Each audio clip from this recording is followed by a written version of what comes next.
What's going on, guys?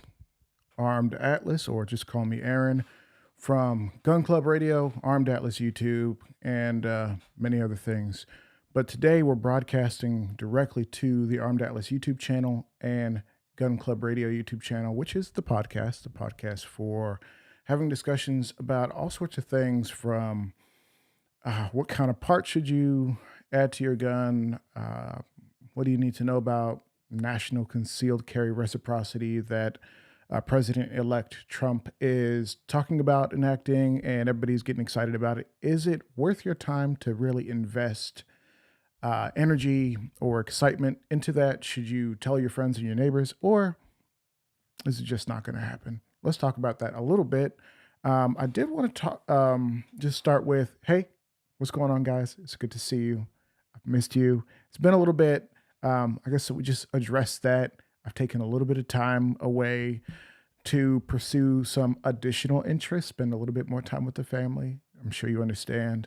But I'm back. I want to get back to this. I want to make sure that we're having cool conversations.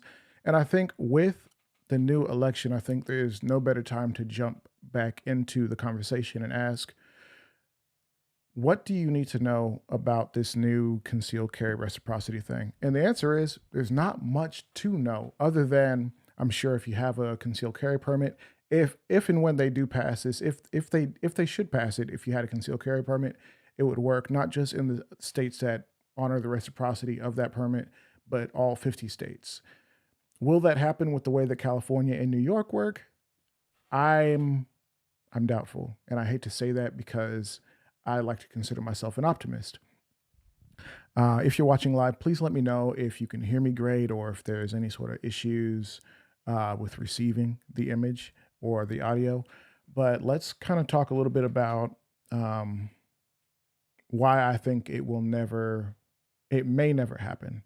It may never happen because each of those states, such as California, New York, if something like that was enacted by like executive action per se, because I think even though the Republicans, who are generally considered the party of the Second Amendment, I think there are some people in that party who have interest and or maybe live in states that are a little bit more anti-gun. So they will probably oppose. I think there's going to be kind of a lot of different bills and such that you're going to see go to the Senate and go to the House of Representatives that are going to get kicked back down.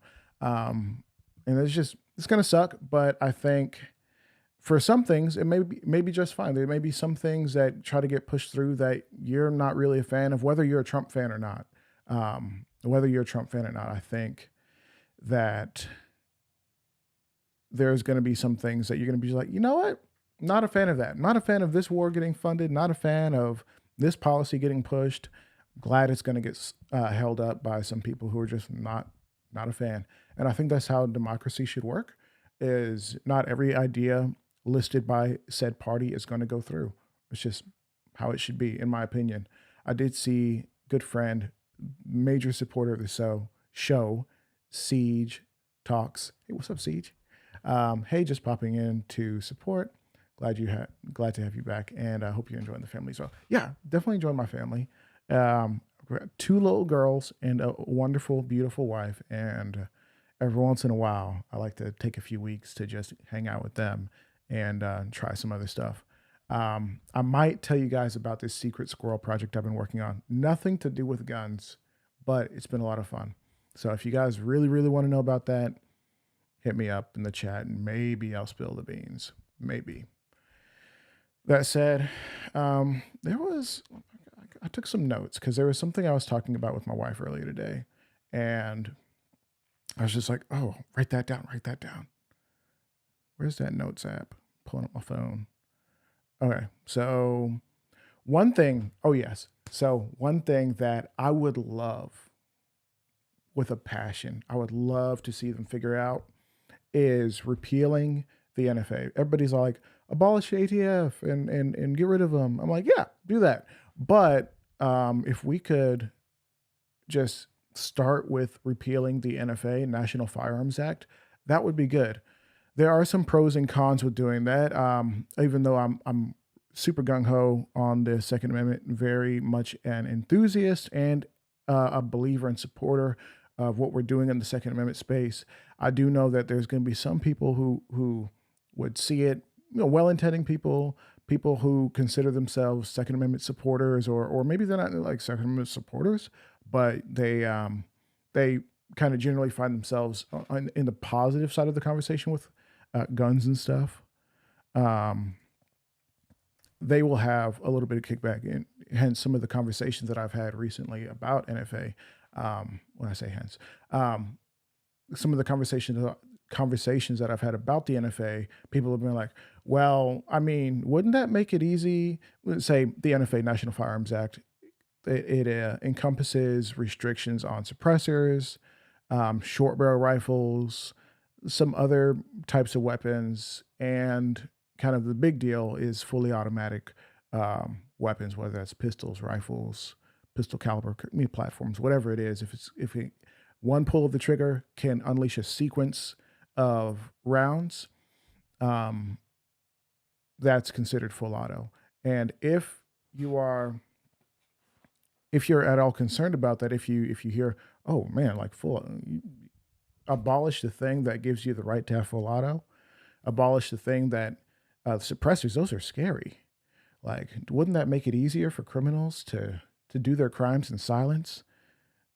And I could understand why you might think that, but the answer to that is no. That's not exactly how any of this works. Why? Okay. Sorry, got a text from my wife. Um, why is it not like that? Well, let's talk about suppressors, right?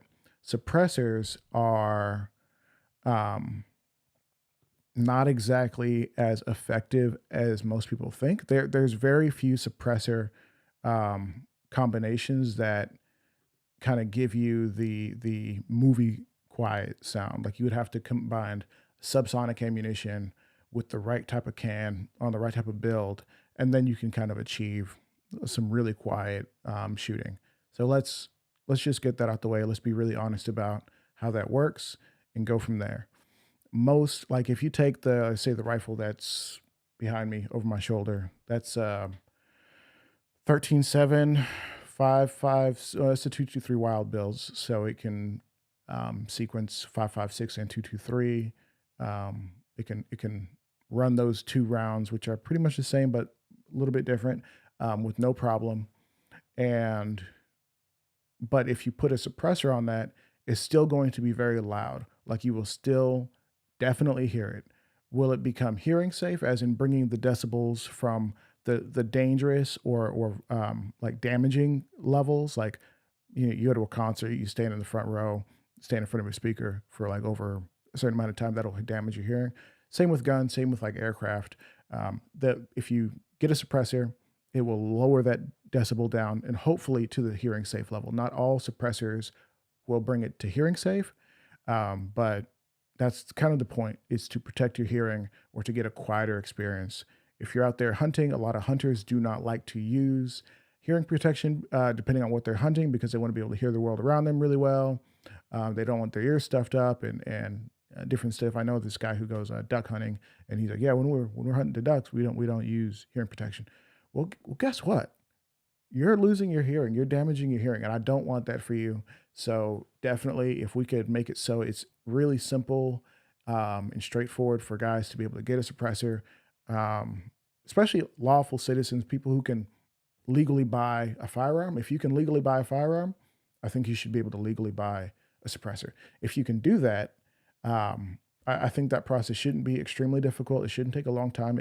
About a year and a half ago, maybe even just a year ago, the wait times used to be over a year for an individual to go in, purchase a suppressor, file the paperwork, pay an additional $200 tax stamp, which is like the fee to get your stuff filed up with the ATF. And then if you got something wrong, they kick it back to you. You pay another $200 fee, so you got $400 sitting with them. Maybe they'll refund you, but it's just kind of a mess. And then a year later, you can go pick up the item that you purchased legally, which is a lawful item to have. to use with your other lawful item, your firearm. And it's just kind of a mess. Why would you do that? In addition to that, the ATF now has the ability to enter your home and check up on that suppressor. And if, say, you have a family member or something and you left your gun with them and they're safe, you better not leave that suppressor because that's a big penalty. And to be caught with an NFA item is 10 years or $10,000, I believe. Don't quote me. So, kind of getting back to the main point of what I'm trying to say is suppressors, I don't believe should be in the NFA. Why? Or what are some of the, I guess, the pros and the cons of suppressors in the NFA? If you kept them in the NFA, obviously you kind of limit the market per se for, I suppose, people who are malicious and maybe would want to do harm. Maybe there's such thing as straw purchases. People go buy guns all the time to illegally give to other people, but guess what? They're breaking the law, right? They're already breaking the law. Another way that criminals get guns is they steal them and then they sell them to other people or use them in crimes. So they're already breaking the law. Things like the NFA, unfortunately, is just another barrier for law-abiding citizens and doesn't necessarily impact the average citizen. In fact, I would challenge you to find and just present to me. Maybe I'll give you $5 if you can actually bring it to me and say where the NFA has in a documented way actually improved the lives of everyday Americans and or made the world a safer place. If you can do that, please let me know. I don't think that's has been done. So obviously, major point, NFA does infringe on your Second Amendment rights. I've been to ranges and stuff where I'm just talking with like regular people, regular people who are like, oh, well, I'm a gun owner, but I do believe in some gun control. I'm not talking about those people. If you don't really understand that gun laws, as they stand today, are infringements on your Second Amendment rights, your right to keep and bear arms, then I'll have to kind of present a different conversation. As you know, it used to take up to a year for the ATF to process your paperwork, and it can still take a long time if you're using a trust. Now it's a bit quicker after somebody got on them, they finally figured out the process, and now it can take a few days to maybe a few weeks to get it done. It can take longer, but it just kind of depends. The big concern recently, let's talk about pistol braces, because pistol braces, we're shifting from suppressors to pistol braces. Pistol braces are a fascinating thing, right? Because do I have one around here? Pistol braces are fascinating because you could have what would normally considered like a short barrel rifle configuration, but because you're using the pistol brace, you purchased it with the pistol brace, not that you added it afterwards, but if you purchased your rifle caliber pistol with a pistol brace, you would essentially have something that does not fall under the NFA and isn't regulated in the same way. You still have to go to the store and buy it. You still, unless you bought it from another legal or lawful individual directly, but you would still have to basically pass your background check, and to illegally possess it, you have to be a lawful individual. So what's the difference? One of my first rifle style things, ARs, my first AR was a 7.5-inch Springfield Armory. What was it called? Can't remember the name, but that was my first like AR platform. And it's kind of useless. Like as short as it is and as maneuverable as it is, you're creating just massive fireballs every time you shoot because the powder doesn't burn the right way. In addition to that, it's super loud, so it's very uncomfortable. The recoil on it, it wasn't as nice as the platforms that I run today, and you're actually losing velocity because the rifling in the barrel, you need more rifling, as in the barrel needs to be a little bit longer in order to really get the maximum velocity. And if you lose that, as in you go shorter, you go from 16 inches, which is like the regulation length, to 14 to 13.7 to 10 inch to 7.5. And there's, probably a few more in between, or I think it's like 10.5 inch. The shorter you go, the less rifling and barrel you have, the less velocity you can get on those rounds. So you're telling me that because the rifle is shorter and maybe a little bit more maneuverable, maybe you're concerned I'm going to carry it under a trench coat or something, but because the rifle is shorter, it's more dangerous, even though longer rifles are more powerful. And if you're using math, like big boy math, that would be more dangerous, right? Dangerous for who? The person at the other end. So I don't really understand why that's still in the NFA, short barrel rifles, because all it takes for you to take that pistol braced pistol rifle caliber AR or other platform is to remove that stock, or not remove the stock, but to remove the pistol bracing out of stock. That's all it takes for that to become now a short barrel rifle. Still the same energy coming out of the gun. Maybe it's a little bit more, that third point of contact that goes into your shoulder is more solid. It's ATF is judgmental.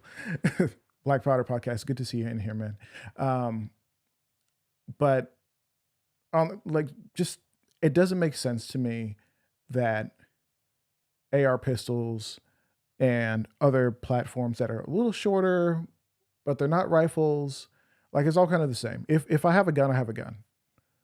Why are we treating a gun that's this long versus this long so much differently? I think we have length discrimination, and I'm not with it. We need to treat them all equally with love and care. They all matter. I think something that the ATF is running into, and a la the NFA is becoming more and more useless, is firearms are changing. The power that you're getting out of even handguns is improving. You can shoot a 5.7 round, which is like a mini. Hey, yo, pause. You can shoot, like, basically it's a mini rifle round, the 5.7 round, out of a handgun, and it works just fine. You're getting crazy velocity. So why is that not in the NFA? I'm not trying to say we need to take guns away from the people. In fact, give more guns to the people, because it is the right of the people to keep and bear arms, according to our Second Amendment, which is in our Constitution, in the United States Constitution. The concept that we're trying to say this is dangerous, this needs to be regulated more heavily than this, that doesn't make sense to me. To me, if you are going to commit crime, you're going to commit crime. For me, I think let me just level with you guys. If you told me, hey, we're going to abolish the NFA, but if you use these items in a crime, we're going to punish you more harshly, I would say, hey, kind of makes sense. But you already do. Let's consider that. If you understand the law, if you are not justified, because if you're justified, you're fine, right? And you punch somebody in the face or pull a gun on somebody or shoot somebody, right? Now you're kind of in a world where you've committed assault. If you shoot somebody, but if you just use your hands and you like clock somebody in the face, that's assault. If you present gun, knife, billy club, kitchen utensil, now it's aggravated assault because there's a weapon involved. That is the modifier. And so to me, if you wanted to add another modifier on top of that, it doesn't quite make sense, because, we already have laws for if you use a gun to hurt somebody, that's, aggravated assault, even if you don't kill them. Like, if I just point a gun at you, that's considered aggravated assault in many places. In fact, I think everywhere that's considered aggravated assault. But I'm not a lawyer. This is not legal advice, so don't take me 100% seriously on that. Look it up for your own. If there's local state laws for you, go ahead and look into them directly, please. Let me read some of these comments real quick, and then we'll get back to the points. I think a gun tuber posted CQB short 308 or something. Huge caliber short gun. That's crazy. Yeah, if there is a 308 in a shorter configuration, first of all, it's gonna suck because 308's already kind of heavy round, and anything at less than like a full 16 or an AR-10, with maybe a more of a 20-inch barrel or something like that, like I don't really want to shoot that. So there's that. Huge caliber, short gun, and the ATF really can't do anything about most of that. And then Black Powder Podcast, what up, buddy, said, but if it's a salt shaker, is it assault? The answer is yes. So let's get back to it.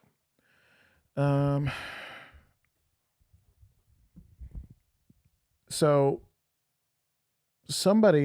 people are going to say like, hey, the NFA is helping to keep them out of, bad guys' hands. I say maybe a little bit, but I don't know. I'm not willing to give away my rights because a small number of people would abuse them. I'm not willing to do that. In fact, if you understood how kind of simple it was to make a suppressor, you would maybe you'd be a bit afraid. Hopefully not. Hopefully you're not a scaredy cat. But yes. 308 out of a 12.5-inch SPR. Ramsey J. Don't knock it till you try it. Hold on. Let me see if I can add this. Remove from the worker. I can't see there. Yeah, I guess I have to try it. But let's get back to it. Now, the only thing that I'm maybe a little bit sympathetic to is the tracking capabilities. If something is stolen and used in a crime, would they be able to track it a little bit better, or be able to pin down where an item is and get it back to you? Now that I think of it, that doesn't even quite make sense, because do they have an air tag in your suppressor? Like, how are they gonna track that down? Unless it was literally recovered on the scene of a crime, which if your gun is recovered at the scene of a crime, they can already get it back to you, generally, if the gun was purchased under your name, and if you track the serial number, if you report it stolen, yada, yada, yada, they'd be able to get it to you. Now, obviously, maybe they can make the process a little bit simpler if you had it registered through the federal government, which I don't want the federal government knowing anything that I have. I think that's not their business, frankly. But Black Powder Podcast says, love how the myth of a soda can suppress. Soda can suppressor. No, that would be a oil, those thread-on oil suppressors. Those are a thing, and a lot of people can buy different things. I guess we'll go to full auto, right? So full auto is one of those things where if you watch any amount of YouTube, you find yourself on this little portion of YouTube where they have these kids in the hood or wherever they are. And usually it's in an area, state, locality that has extremely strong gun laws designed to really just clamp down on anybody who chooses to defend themselves lawfully with a firearm and live peacefully with said firearm. But if you are a criminal, then it is your full-time job to disobey the law, and you don't care. So it is not uncommon, say like the south side of Chicago, to find a group of kids, and a few of them have a Glock switch. Unfortunately, a certain generation of the Glock platform was kind of easy to convert into a full auto. There are other platforms out there that you can do that pretty simply with not that much work. You can create auto sears and whatnot for a lot of these platforms. So, and I'm sure there's a Nancy out there who's quaking in her boots just now discovering, like, oh my gosh, some of these platforms could be turned into fully semi-automatic. No, fully automatic. And full auto is fun, not exactly practical for most people, but I would like to be able to have it if I chose to have it, because I'm a responsible adult and I can buy what I want. I can go and serve and die for my community in the police department. I can go and die for my country in some war for some bureaucrat who does not care about me. Why should I not be able to own what I want? Especially considering I can go buy a boat right now. I can go buy a boat and do what I want with it. I can go buy a car or certain heavy machinery that you don't really need a whole lot of licensing for and just go do what you want. People have been harmed with less, and I'm not advocating harm or anything like that. I don't think I need to say that, but I'm just letting you know you can buy what you want, except when it comes to firearms, because somehow that's a bit too far for most people, some people. Um, and if you going back to the Chicago point, I'm weaving. I'm doing my Trump. I'm weaving, right? Um, fully automatic. Yes, sir.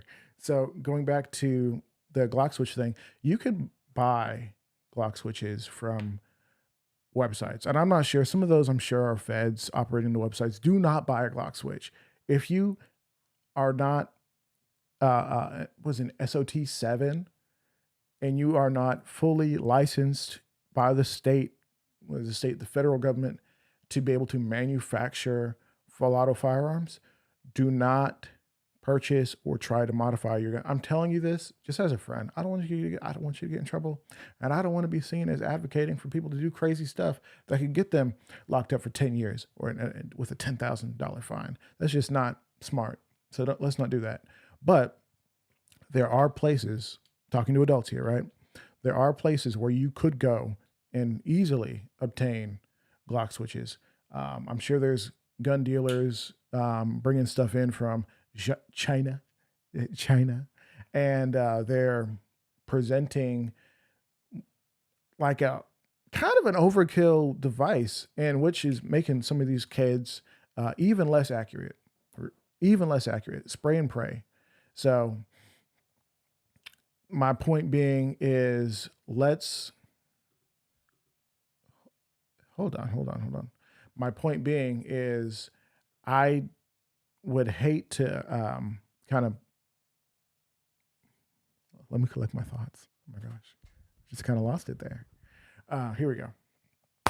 So understanding that these things are readily available. So many, like, kids have this. If a 14-year-old, 13-year-old kid out here has the ability to launch 15, 17, 30 rounds, however many rounds is in the magazine, launch it into, yeet it into the sky at will. And I'm a responsible adult with a concealed carry permit. Why am I not allowed to have whatever tool I choose to have to protect myself? And why is it just incredibly difficult to access that? Now, if we want to have more conversations about that and maybe have a path to it, I'm a big fan of mental health. I think with the advent of all these things happening, I'm actually not. I'm open to having a conversation about, hey, if you want to have certain things, like if you want to buy a tank, I think you can, but should you maybe have some sort of mental health evaluation? I'll consider it. I haven't made my mind up one way or another, but we can talk about it. I think it's important to talk and debate and see what is maybe too, I guess, what would overly expose us to government overreach and government interference, and what would kind of just be useful for the citizenry overall. What is actually helpful to us? So I'm willing to have those conversations. Not everybody is. Some people, even hearing me say that, would be like, oh, bootlicker. I'm not a bootlicker, but I understand the sentiment. That said, I don't think that the ATF and the NFA should exist. I've spent a lot of time talking about the NFA, and I kind of want to move on. There's some other things I want to talk about. If you're still here in the chat, this is a live stream. Hit me up, say hello. I'd love to say hi back. So, can we talk about, this is kind of a hot topic. Can we talk about the gun bunnies? Can we talk about the gun bunnies? And even beyond the typical gun bunny. Let's talk about what is a gun bunny. Let's for the purposes of this conversation, what am I talking about? And I'm actually not talking about typical gun bunny, which is a girl who is a conventionally attractive, who's trying to use her beauty or her wiles to sell a gun or take pictures with people, or take pictures with the guns and just gain a following based on that kind of attention. People do what they want. I'm not a fan of that because I think it's not helpful to the overall space. Some people would be like, no, it's helpful to me. I'm happy for you. Go enjoy your life. That said, I think we can do a little bit better when it comes to adding value to the space. Like, hey, the women, they need role models. They need people that kind of help them out. Um, he said, "What you talking about, Uncle?" So let me get to the point. So my friend, we love her, Destiny Nina De La Flores, right? He said, "How's your wife?" Chill, dog. She's good. So Nina De La Flores, she actually got pregnant recently. We're all super happy for her, but I kind of wonder, and I've seen this thing happen for a little bit, um, where the girls in the gun space, even the ones who are adding tremendous value, being great examples, teaching. Um, I'm not talking about Yoki, not talking about Yoki, but if they're out here teaching, doing their thing, showing off the latest build. Yes, Nina De La Flores is amazing. You should go follow her right now. Support her on YouTube and Instagram and whatever else. I think she's on X too. Less gun stuff on X, but she is on X. Go follow her. Follow the heck out of her. Follow the heck out of her. She's one of my favorite people in the world. But when some of these ladies in the gun space get pregnant, sometimes they have to hide it. Why do they have to hide it? Why are they hiding it? Because they know that some of you guys are a little bit weird. And and how do I say this in a way that's not like offensive to my brethren? I'll tell you exactly what happens.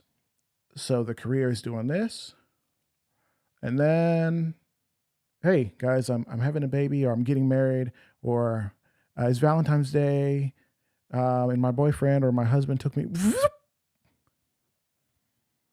Career just kind of falls off. Maybe it's a temporary dip because, maybe some people forget, people have short memories. Oh, but it's almost, I think some of us are not doing a good job of being realistic with how we, you said, I'm good, I'm not weird. Well, I hope not. I don't think you're weird. Lead and pregnancy. Yeah, well, we'll get to that in a second. But the career drops off mainly because they have to stop posting so much.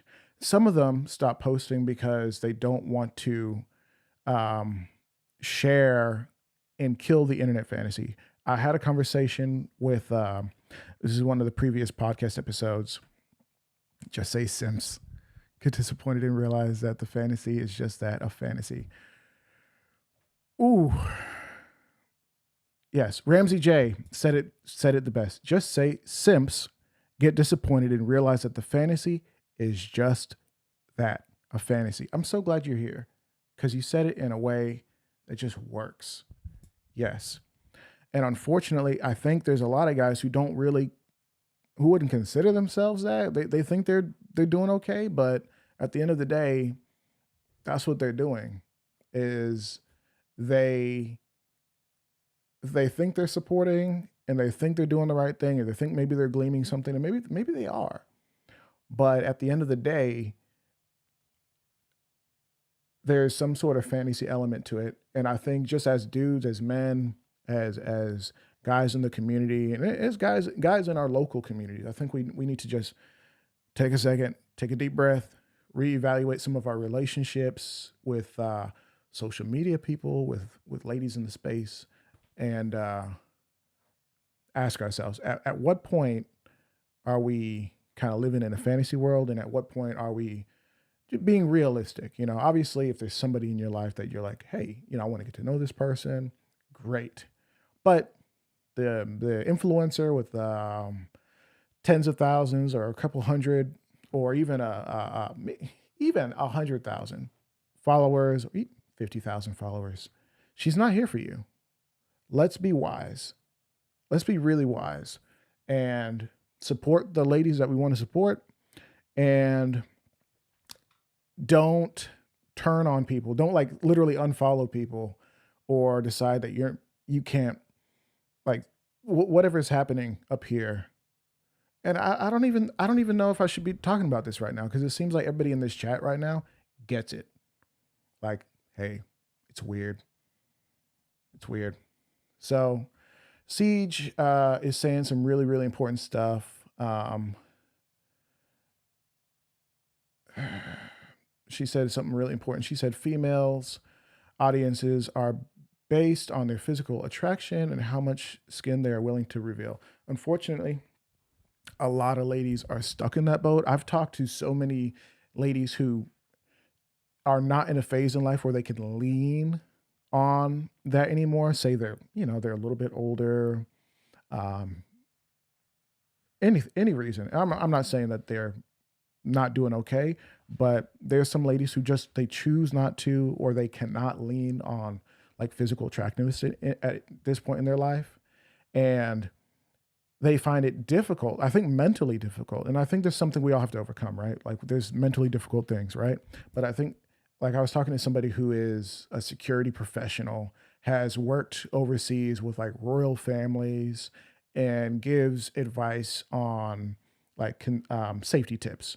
Like this lady is legit, but she told me, she's like, it's weird for me because I can't compete with some of these other gals out here who are trying to give self defense information and talk about different stuff because they're out here doing their makeup all heavy before they hop on camera, and the lighting's got to be perfect, and it's just like, yeah, but you've got so much value. Like every time I see your stuff, it's like really good, and I can actually take this and I can share it with my wife, and I can share it with my friends. I can share it with dudes and women. It doesn't matter. I can share this with everyone, and I know they're gonna get something out of it. I know they're gonna get something out of it. Um, let's see what Black Powder Podcast said. Well, actually, before we do that, let me just finish this thought. Um, so I think we really do need to be wise, and like really, if you see a gal out there, whether she's showing a little bit of skin or showing zero skin, if she's offering tremendous value to the space, pimp her out in a good and healthy way, not in a weird way. Odd choice of words, bad choice of words. Sorry, guys. So we need to push that content out, share it in our feeds, not just we need to be wise to not just promote stuff that really doesn't offer much value to the dudes. Like, can we be for real? It's not offering that much value. And when we say dudes, guys and girls who are trying to learn about the Second Amendment stuff. My bad, bro. We can do better. So Siege said, I have yet to see a male with no shirt and a six pack in the 2A space. If you know any, let me know. Yeah, I'll send it your way. I'll send him your way, Siege. I don't see that except for Grantham recently. Anyways, after he got on the milk, but he said spray bottle. Stop. All right, you guys are getting wild. Is it my fault? I think it's my fault. That said, I guess that's another thing I kind of wanted to talk about, but I don't have my thoughts formed yet, and maybe that's a good thing. The conversation's a little bit more dangerous. Garand Thumb recently got into a situation which is pretty much his business and his business alone. His business and his business alone. But it became public, so now it's everyone's business, which sucks for him, I guess. So this is what happened. Something happened between him and his wife and his second wife, and second set of kids, and his wife accidentally leaked it on her private Facebook account. And this is now public information. He's one of the biggest and most popular creators in the space. And so now everybody's like, oh, he's getting divorced. That's crazy. That's crazy. That's crazy. Yeah, that's crazy, which sucks. I hate that for him. And then people are like creating rumors of who cheated and it's his fault. And I've never seen a man thrown under the bus so hard. And it's kind of good, but it's also kind of sad because I hate to see families get torn apart. Like I hate to see it. Like anybody in the chat who's experienced kind of like families kind of getting split, like it sucks. Like there's nothing good about it. Obviously, if you're getting away from a bad situation, I'm glad you're safe and out of that bad situation. But it's nothing good about seeing families get torn apart. But I've never seen a dude get so excoriated, villainized. I'm on my Stephen A. Smith, just the unmitigated gall that these people just like boom, like every single comment section. I'll check it as posted. I'm going straight to the comment section. I want to see if people are still on this. Talking about, how's your family? Where's your family at? It's like, whew, these people they are nuts. They are on fire. What is going on? And it's part of it's good to see. It's partially good to see because I don't personally feel like we want to encourage bad behavior, even if it's from people we love. When I say bad behavior, we don't know why his marriage didn't work out. All the sympathy that he deserves in the world. Just to reiterate, we're talking about the one and only Mike Jones Garand Thumb. Unfortunately, him and his wife are going through a split, and the mill is internet, and it's bad. It's spinning up, and it's gotten worse, right? Because now they're accusing him of, I guess some girl came to his ranch and was shooting something, and people were like, oh, is it her? Is it her? Is it this? Is it that? And he was like, what? Like, no, nothing has been confirmed, but yet the rumors are rumoring, which sucks. Sucks for him. But I will ask, is it good that there's a certain level of shame activated? Because I feel like we're kind of in a world where shame doesn't exist anymore, and we can get away with doing just random craziness. We can do wild stuff that is actually kind of sus and like not good and get away with it. We're getting away with craziness, and no one's going to call you out. And if someone calls you out, you get defensive and people leave you alone. People mind their business. Is it good that we're kind of coming out of a place where people are minding their business, where people who claim to have like solid morals and a strength and resolve and say like, hey, you need to work out, you need to get strong, you need to do the right thing, you need to be there for your family, all sorts of stuff, and go on family podcasts and stuff. Is it good that we're holding their feet to the fire and saying like, hey, buddy, we don't approve. Like whatever you all needed to work it out. So I'm not sure. I'm not sure. Obviously none of that's our business, and I hate that it's out there. I wish they could handle that in private and because that throws another wrench into the situation. Like his poor wife and kids. People are weird and have no boundaries. So I mean, hence we're talking about it. So clearly, I don't have boundaries, right? But Black Powder Podcast said shame is coming back, and I think we need it back to a point. Obviously, there's a limit to how much you can talk about a person, but that's just something I've been thinking about, and I've wanted to talk about it. I don't really know how, but it's already out there. You said Derek Jackson was the first nail. Yeah. Oh, yo, that Derek Jackson thing was crazy. Hey, BPP, if you want to hop in here, hit me up on the gram and I'll send you a link if you have time. I know you're probably working or something, so that's fine if you can't.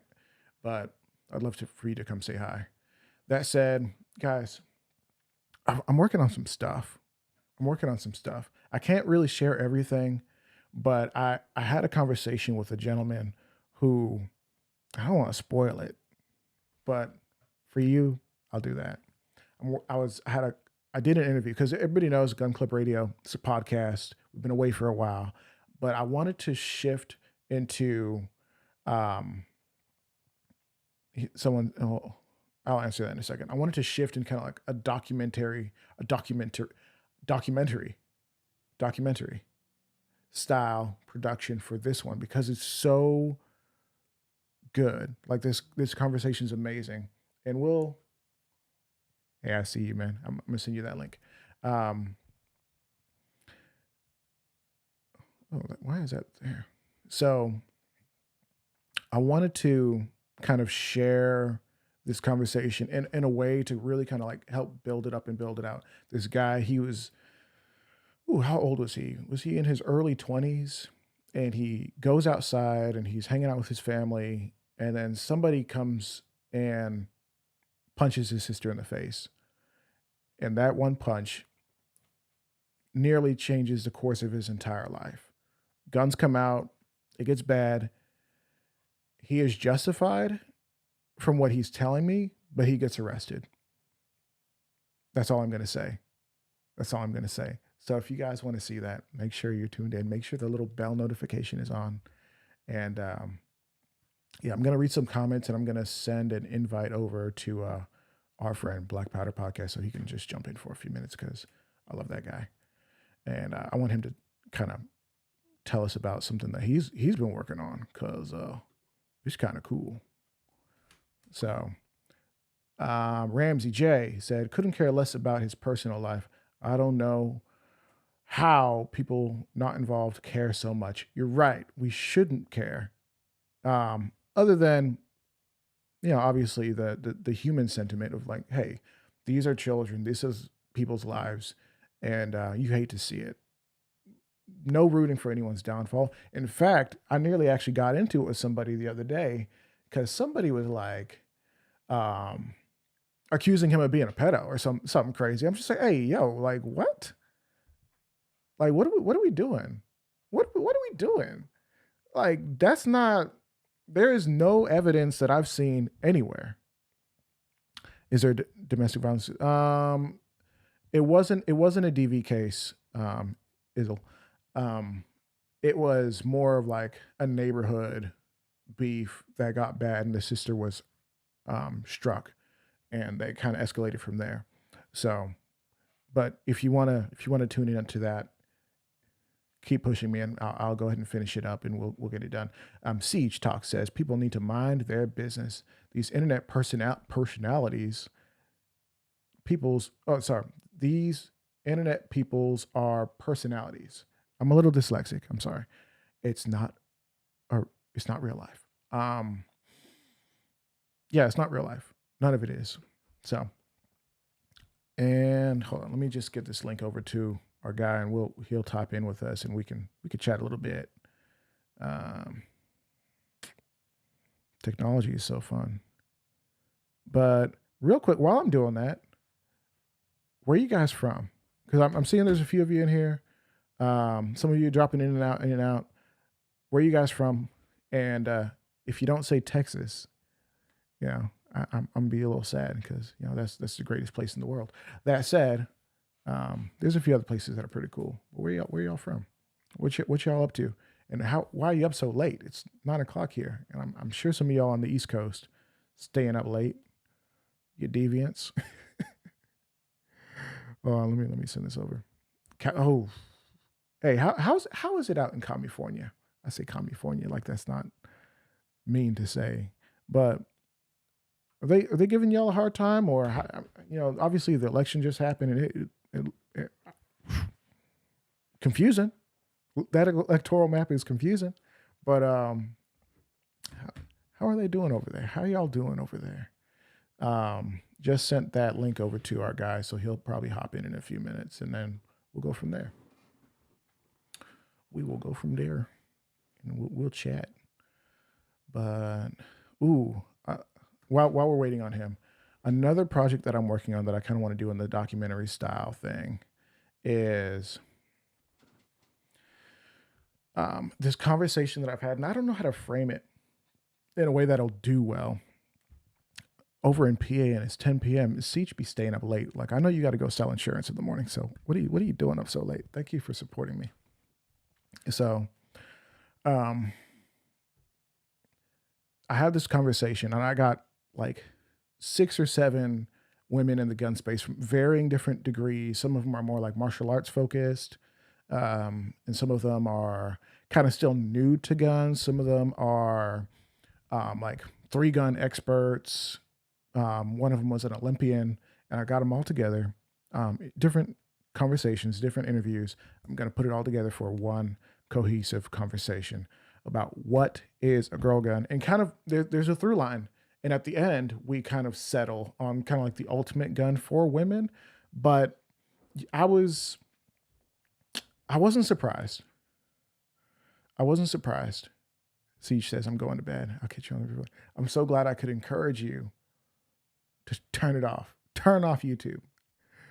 Turn on that sound machine, that white noise.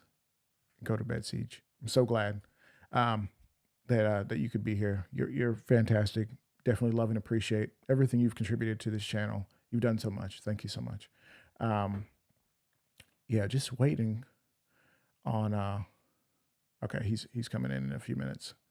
BPP to come on in, and we'll go from there. So one thing I noticed, right, is I kind of expected in those conversations that I had with the ladies for them to say like, oh, when I went to the gun store for the first time, it was just terrible. It was terrible. Because like dudes have a reputation, and they're not beating the allegations. I promise you that, of going to the gun store and the guys there, the fellas there, just kind of old school, I guess. And they don't know how to behave. Not in the sense that they're being like aggressive or anything bad like that, but they're just like, you little lady need a revolver. You know, you need 380, which is kind of a lighter version of a 9mm, more expensive, less power. But for some reason, sometimes you can't get more rounds because the rounds are pretty much the same size. If you really kind of look, they're not that much smaller, but just less juice. So, but a lot of these ladies, I guess this is, what the last several years has produced. And some of these ladies have been shooting for quite a long time, but they either had family or friends who were really good about making sure they knew what to do, or they went shooting for the first time with some guys who were like old military buddies and stuff like that, or friends of family or friends of, it's just the community is doing a lot better than I initially thought. And it made me proud to be a member of the Second Amendment community overall. That most of these ladies have had really solid experiences. And some of them still rock the same gun that they first started with, even though it's been many, many years and they've tried so many different guns, but the gun that they first started with, it was just solid enough that they didn't have to upgrade, they didn't have to change. They have to change, maybe they added a red dot. If there's any red dot shooters in this chat, let me know. Isle said 7:05 in SoCal. Hey, dinner time. What time do we be eating dinner? Because recently, I've tried to change my life a little bit. I started eating dinner earlier. Start eating dinner around, depends. If I eat something kind of heavy at 5:30, I might be done for the evening. And I feel really disciplined if I don't go back for a snack. Hold on. Black Powder Podcast coming in. I'm going to ask him that question. What time is dinner? And I'm going to put you on left side.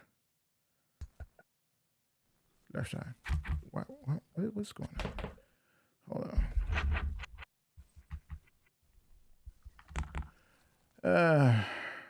Hold on. Uh-oh.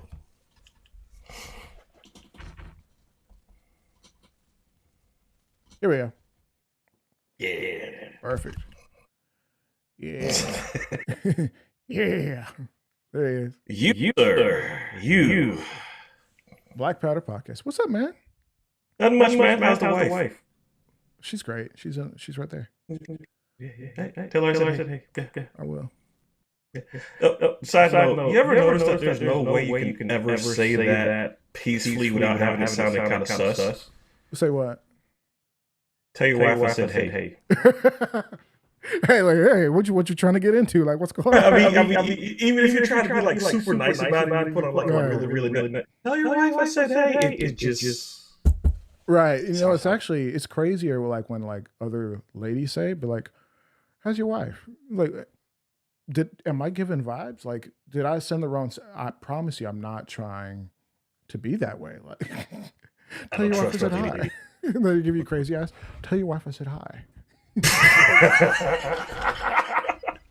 Hey, I'm sorry. Are we getting an echo? We getting? Oh, I'm sorry. It might be my TV. I got let me try something. Switch over to Bluetooth, and that should kill that echo. Hold on, let me. That's probably me, man. I'm sorry. Let me. Sorry, we're doing different stuff recently. Let me make sure this is. Matter of fact, cut this down a little bit. I gotta get a better setup on this thing. Dude, my Mac is like from 2012, and I already see I'm going to have to upgrade as soon as possible. Oddly enough, after I did that interview with Chris McKenna from Tardigrade Industries and Tactician Fragrancies. Oh shoot! Did you cut out just now?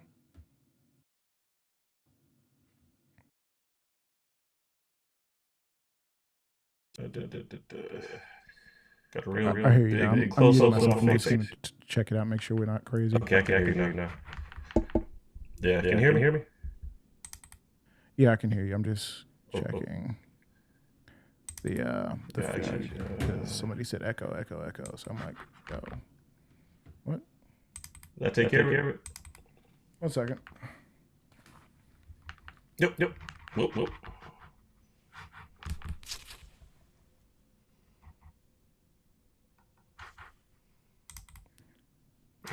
Give me a quick test. Mic check 1 2.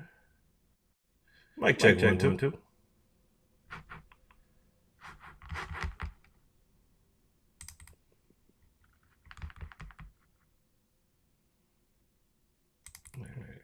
Change that.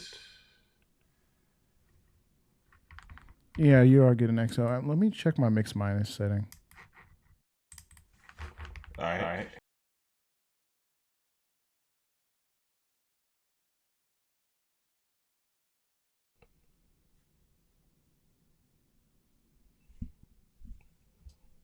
Yeah, that echo's coming from you. For me? Is there a way I can fix it? See, that's the problem with doing impromptu stuff. Normally, when we do a show, it's like, hey, let's set a time, let's get together, open the stuff before time. First of all, don't say anything, but I love your hat, that black powder. Can we buy those hats? Are they for sale? Yeah, Hot Brass Clothing. Hang on, I want to get this guy's Instagram right. No, it's Hot Brass Clothing Apparel, I think, or Clothing Co. Yeah, Hot Brass Clothing Co. on Instagram. Um, really great dude, real humble, real holy. Um, I love the hat. This is actually customized, obviously. Um, I don't think I'll be selling any of my merch like that. I guess ever since the what's it called, the Demolition Ranch issue with the shooter and the shirt, I've been kind of don't think I want that on my conscience, or my face on that. I think he said he thinks we got it. So let me just check the feed real quick. First of all, don't be like that. Sell merch. People gonna wear your stuff no matter what. It would be an honor for someone to start a rebellion and to wear your merch. Gee, yeah, great. And we'll just go ahead and build a shrine to my image and my ego as well. Yeah, that's not the dude I am. I'm sorry. I mean, maybe I might do like a special shirt or something, but I don't know. I don't want the whole oh my god, this guy's giving people Kool-Aid type vibe. I'm not saying that's what Demolition Ranch does, but it's like you especially lately. I don't know if you've seen social media lately, but you got some interesting people who are making their voices known more in the 2A space. And I'm not saying like they're major voices, but just like say for example you go to like a random subreddit or something and then you Brandon see Herrera? those posts where it's like no, not Brandon Herrera. Um, I shall not name subreddits, but let's just say you'll see some interesting posts. Uh, One of them I saw was "It's time," and I'm like, huh? So Oh, basically, I think I saw that. I think I saw, yeah, yeah, and I was just like, "What does that yeah, even mean, and Brody? What does that even mean, Brody? Like, what you trying to get into? Like, what's going on?" I mean, bro, I'll be honest with you. Yeah, I don't know if I've done a podcast on this or not. It's in the books. I mean, I've got like a whole thick uh, spiral binder of show note ideas and everything. But hmm, nonetheless, one of the things I wanted to talk about was fear in the 2A community yeah, because, like fear mongering or just like yeah, fearful behavior. well, fear mongering, but at the same time acted out in fear. Probably like different spectrums of it because the fear mongering right now comes from the election results, which Um, ironically enough, you're seeing a whole lot of TikToks from women talking about it's your fault, man. It's your fault, black men. Oh my And gosh. then I don't know. It's weird because they're talking about withholding, loading the chamber of the firearm. And to be honest with you, some of those things don't need to be chambered because it's basically some of that RIP ammo that nobody wants to touch. This is me saying Are you it speaking in nicely. code? Yeah.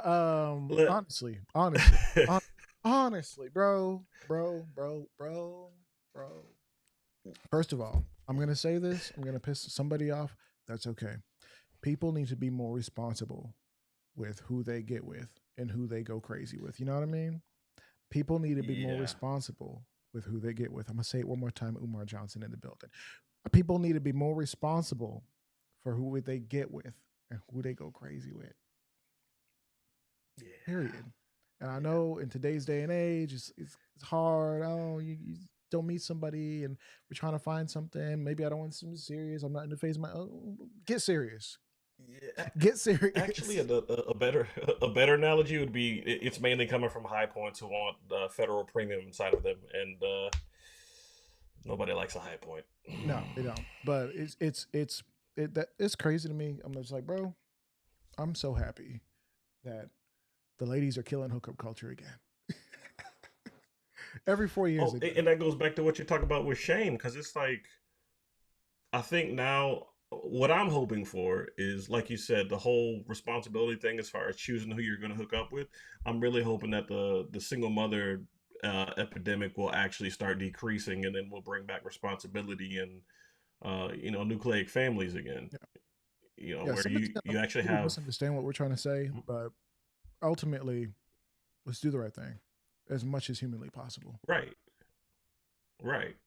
Because I I believe kids need to be raised in like a full family household, not somebody who's going around trying to work on an ego project. I'm Mm-hmm. not trying to hurt feelings, but if it hurts feelings, I mean, hey, hit dogs will holler. But it's a vanity ego project that doesn't need to be done, and at the end of the day, it's only affecting that kid. Mm-hmm. So, Yeah, ultimately, and like, it. Somebody there was a psychologist I was listening to, and they were letting us know based on their studies and all the different things. Yeah, people do work to figure out what works and what doesn't. And surprise, surprise, kids when they get into or when their parents don't work out, oftentimes, not every time, but oftentimes the kids will internalize it and blame themselves for that happening. And that sucks because oftentimes neither parent wants it, but it's just not working the way they want. All sorts of stuff. And sometimes right, it's one parent who's literally a psycho, and the other guy or girl is like trying their best, and it's just a bad situation all the way around. But at the end of the day, that kid needs to so much reassurance and so much love to know that it had nothing to do with you. And even with all that, there's still a chance that maybe they'll feel that way. So we got to be so careful, like so careful not oh yeah, to create those environments. And if it does happen, to just be the best that we can be. Um, and I'm saying that yeah. like you Preach don't to the already know. choir, man. I know. I mean, yeah, I do.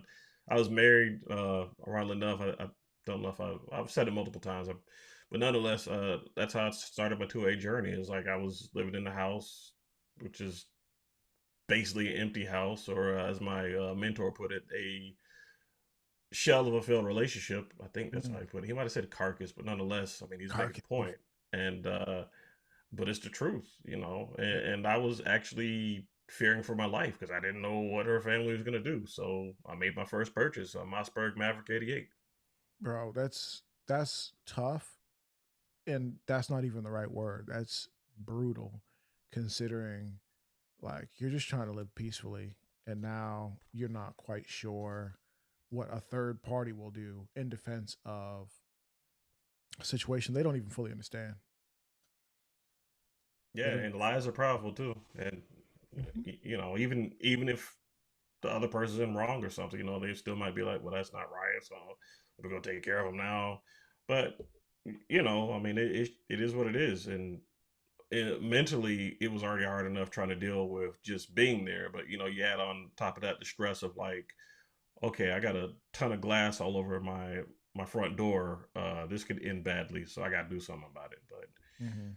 Um, but yeah, man. I mean, just it's just like I said, kids are definitely gonna feel that. I see it in my daughter now. I mean, I try and contact her as much as possible, even though she's in a completely different side of the United States. Basically, I'm over here in Georgia, That'd be she's so in tough. Omaha, so Yeah, that's got to be just incredible. do what I can, man. Yeah.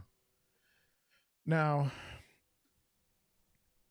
I not to shift the subject abruptly, but I know you did No, want to go talk a ahead, go little ahead. bit about It's the. about me. I'm kidding. You wanted to talk a little bit about the conversation with the guys over at Tactical Fragrance. Well, first off, have you tried this stuff yet? So I didn't crack it all the way open yet, but I actually had I could kind of smell it through the packaging a little bit. I think there was like a little bit there, and I You was just like, you got it. Just the reason why I didn't crack it all the way open is because I'm trying to figure out which one I want to give as a giveaway, and I didn't want to like open it and then somebody else. no, Which ones did no. you get? I mean, dude, I got all four. Which ones do you like? That looks like three. That's four. There we go. Okay, I so got all four.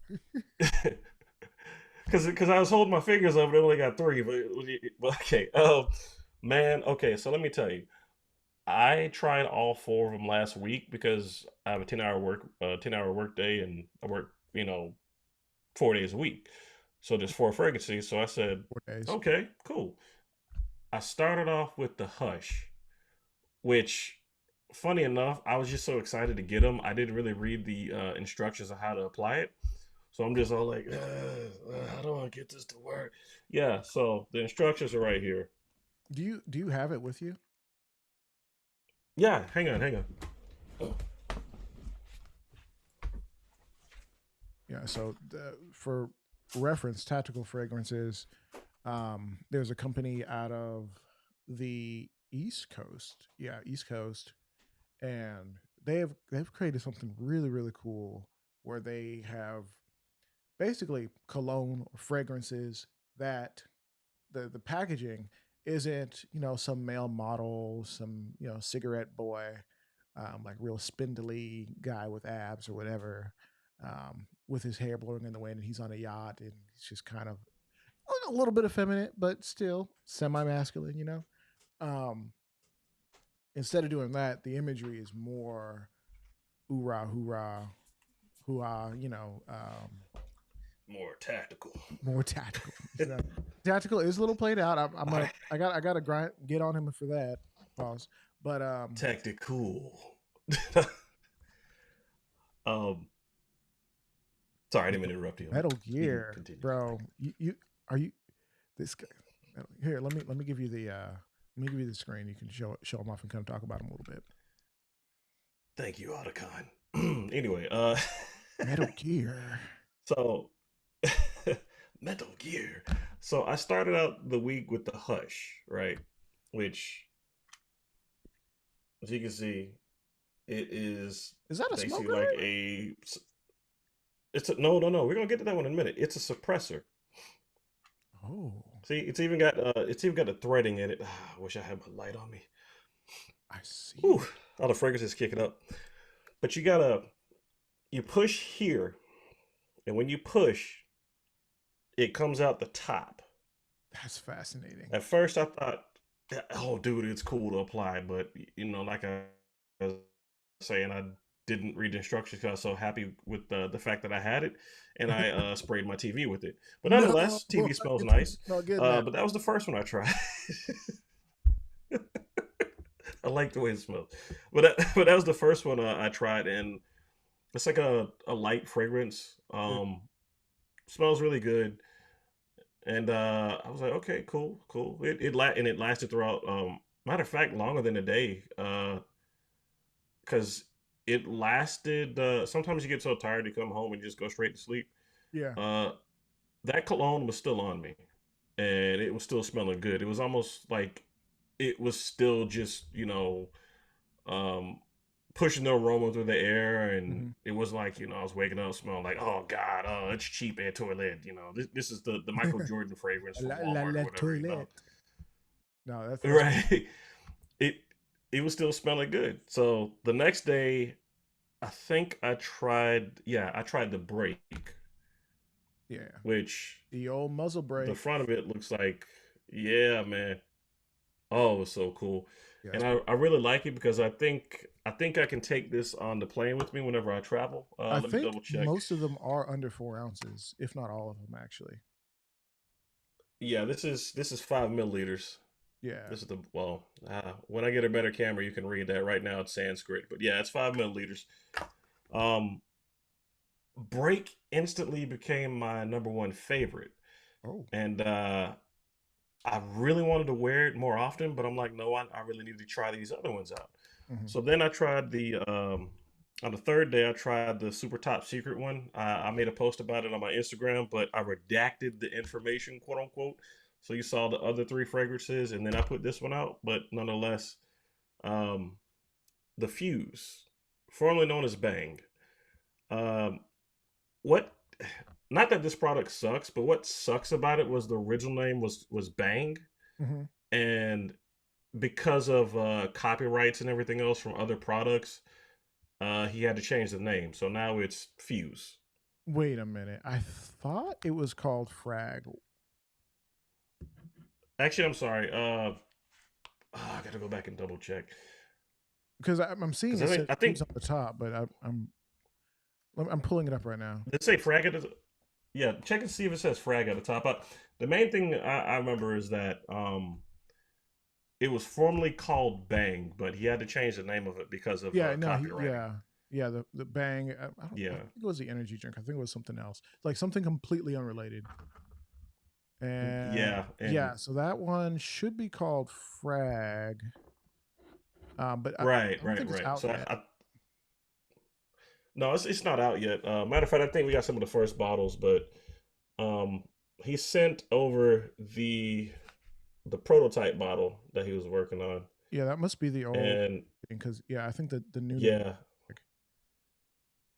But I think you're right because that he handle, you showed me gotta the Bang. tell us about the spoon, bro. So the spoon is cool because well, there's pros and cons to it, and hopefully I won't spray my computer again.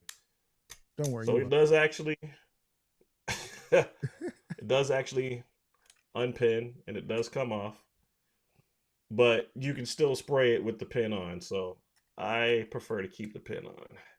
So there's Can't a let all reason. this Did he tell you about why they sexy couldn't sell fragrance out. overseas? Yes, because of the fact that it's got that spoon on there in the pen, and they might think it's like a actual explosive device, or in this case, like an IED. So he can't Well, sell it internationally, which that's the part I was getting at. It sucks, but here's it, the crazy you part. know, Um, is that he let me know that that actually is a component from an actual flashbang, and that's what makes it so cool. Like, bro, like that's the only reason I'm gonna let him get away with overusing the term tactical for his fragrance line right, because it's so played out. Like tactical everything, bro. Like, but But That if I mean, that's it's a good actual niche. flashbang spoon, and obviously not every single product is like actual, right? But that's pretty sick. I'm gonna give you the screen so you can keep going. Yeah, and he 3D prints all. He's 3D prints all of his products. All that is 3D printing. That's pretty That's sick. 3D printing. The only thing that's not 3D printed is like you said, the actual spoon, which came from a actual flash, which is cool. Um, Frag I liked. That's more of the the upper echelon of the fragrances. Yeah, It's got a it's a bit more nice expensive scent to on it. his website. So yeah, it yeah, I think it was around like maybe 60 or something, but which isn't crazy. nonetheless, I mean, Yeah, it's right because I mean, like super high quality fragrances usually cost like maybe what between let's say 150 200. I guess if yeah. you're I going mean, with a Yves you can Saint get something Laurent or kind of cheap, whatever. but if you get something nice, it's gonna cost. It's gonna cost you. So, Right. You know, I mhm. draw the line in my firstborn. I only got one. If I had two kids though. But anyway, the last fragrance was the this one changed the game. And Oh, this is the 50 Cent spelled with the S. Yeah, he may have to change the name of this one too because of obvious reasons. uh-huh. But if he does end up working with Curtis Jackson, I mean, it's a very lucrative thing that Hey could man, definitely work out. as long as you don't get on Curtis's backside, But bad side. Pause. true, or your name is Ja Rule. Right. But dude, this right here, I mean, I had my ranking system and everything, but then on the last day when I just used this, I don't know what my ranking system is now because it He said he blew it. messed everything up because I want to say that. See, I'm trying to think because it smells really woodsy. It's really masculine. Um, it's my favorite, and I can promise you, whenever this runs out, I'll probably buy more. And he even said that later on he wants to do like a triple burst or something where he's gonna put three of the 50 BMGs in a pack. Nice. So Dude, I was literally just thinking what the prices of most of them, and even with the price of the more expensive um frag, or whatever mhm, it's listed as on the website, you could package them together in like a 4 or 5 pack, sell them for Christmas. Because what's a better gift to get for your guys? Like if you got like a friend group, 3 or 4 dudes that you hang out with, yep, just get the 3 or 4 pack or the 5 pack, split them up, stocking stuffers. No diddy. right. Did he tell you what he's gonna do with the his idea as far as packaging for this? No, what was he saying about that? So he wants to put it in an actual wooden box, Oh, kind of like it's yeah, kind of like yeah, an ordnance box or something. yeah, You yeah, just yeah, pull it yeah. out and there it is. That's funny. I was just But with my man, my I uncle, who was these. a Mhm. weapons specialist in the Rangers. He was talking about some of the stuff he had to do, and man actually started losing his hearing because of all the ordnance he dealt with. So it's funny, Mhm. funny how that works. So no, But but I'm I excited mean, for that, these man. fragrances are good. Dude. Dude, I mean, honestly, if I, because how many are you thinking about giving away? Ooh, probably I'll probably keep two and like give one to my brother, leaving me with Mm. I guess there's four, so that's two out, two with me. Which one do you think I should keep? Well, I'm gonna chat on with that Jesse Ventura from Predator. You want to keep the 50 Cent. This thing will make you smell like a gosh darn sexual tyrannosaurus. To put hair on your chest. That's hilarious, bro. That's funny. I love that movie. It's good. Yeah. Yeah, but even though it's like the least expensive one, it's like the lower tier one. It's still got like upper echelon fragrance. Um, I'm trying my best not to burn through that in the muzzle in the break too, because break was my number one favorite. Hmm. But like I said, this one threw the game off. So ironically enough, they kind of go hand in hand. You have a round and you got a muzzle brake. So Yeah. maybe that's why it works. I wonder what would happen if you combine both of them. Jeez. They said, Gosh dang, don't sexual cross the streams. tyrannosaurus. He said, six, was it 60% of the time? It works every time. I'm actually going on the website right now, and I'm seeing. Well, let me get my screen share going. Well, that's gonna take too long. Yeah, Break is only like 21, 22 bucks. Frag hmm is the more expensive one. It's like 60, 70. yeah, 50 cent, which is your favorite, is 17.99. You could literally, I mean, it's on sale right now. Normally it's like 25, but you could hmm literally load up on that for, I think, less than $100. You can get four, yeah, five, easily. call it a day. Yeah, easily. Yeah, and his other company, Tardigrade Industries. I mean, dude, he is doing some phenomenal stuff. He even wrote a paper on, I think, how does put it? He wrote a paper on cosm cosmology. I wanted to make sure I said the right word. Not, he wrote a paper on cosmetology. Yeah, he wrote a paper on cosmology and gravity, and like he's got this big, very, very what's the word I'm looking for? It's a very interesting paper on it as far as the effect of gravity and the effect of matter whenever it tries to go through gravity. Um, yeah, it's you got to ask him about it. It's really good. I can send you the link to the paper, but yeah, Yeah, send it's that over. it's really interesting theory. Hmm. Yeah, and but tardigrade industries, man. I mean, first off, Chris is really about the safety and protection of the military and our soldiers. Hmm. Um, I know with the Acellus goggles that he made right here. Yeah. I mean, these things, they, I think he said they're effective up to not 2000. I can't remember the exact wording. He can tell you better than I can. But as far as like compared to like the basic eyewear that is mil spec, his stuff stops the smaller rounds, 9 millimeters, so on and so forth, a Hmm. lot more effectively at a longer distance than the average stuff. Because you might see like the Oakley. I can't remember the name of the glasses, but they're usually like I think the FDE color, and they Hmm. have the dark tint. You usually see them on like military websites or whatever, Yeah. but On the they operator. break often. Yeah. Yeah, I mean, yeah, they're not designed to take lickings like that, you know. And there are some right, right. companies that say like, hey, you can shoot this with a shotgun, and your eye will be fine. Your face is gonna suck, but your eye will be fine. But it is crazy. I mean, we talked about this that you can, plates, all sorts of armor, tourniquets if you get nicked, but nothing for your eye. And how many guys go overseas and lose an eye or lose two eye? I mean, Dan Crenshaw, congressman out here, he lost an eye. You can't get that Mm, back. That's the one thing they cannot fix. So yeah, I, I think he's.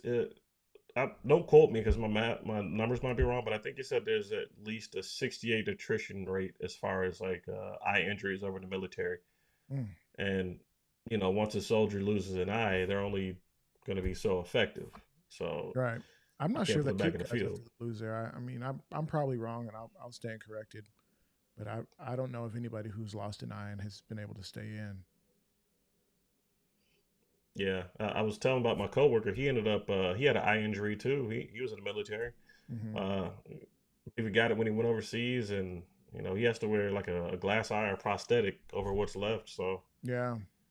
yeah, if if they would have had gear like that in the military, and whenever he went overseas, it'd probably be a different story. He'd probably still have his eye. Yeah, potentially. It's fascinating because I actually know one guy who lost an eye. He was actually on Cole Noir's podcast. We've chatted a few times. This guy, where I guess he was at like a New Year's party, and there was a guy in there who just went postal and just started like a neighbor who came in and just started killing people. And in the Mm. struggle, he was injured. I think he was shot in the face. Ended up getting shot through the eye, um, and somehow was able to get up and keep going. And his wife was able to survive, and the girls made it.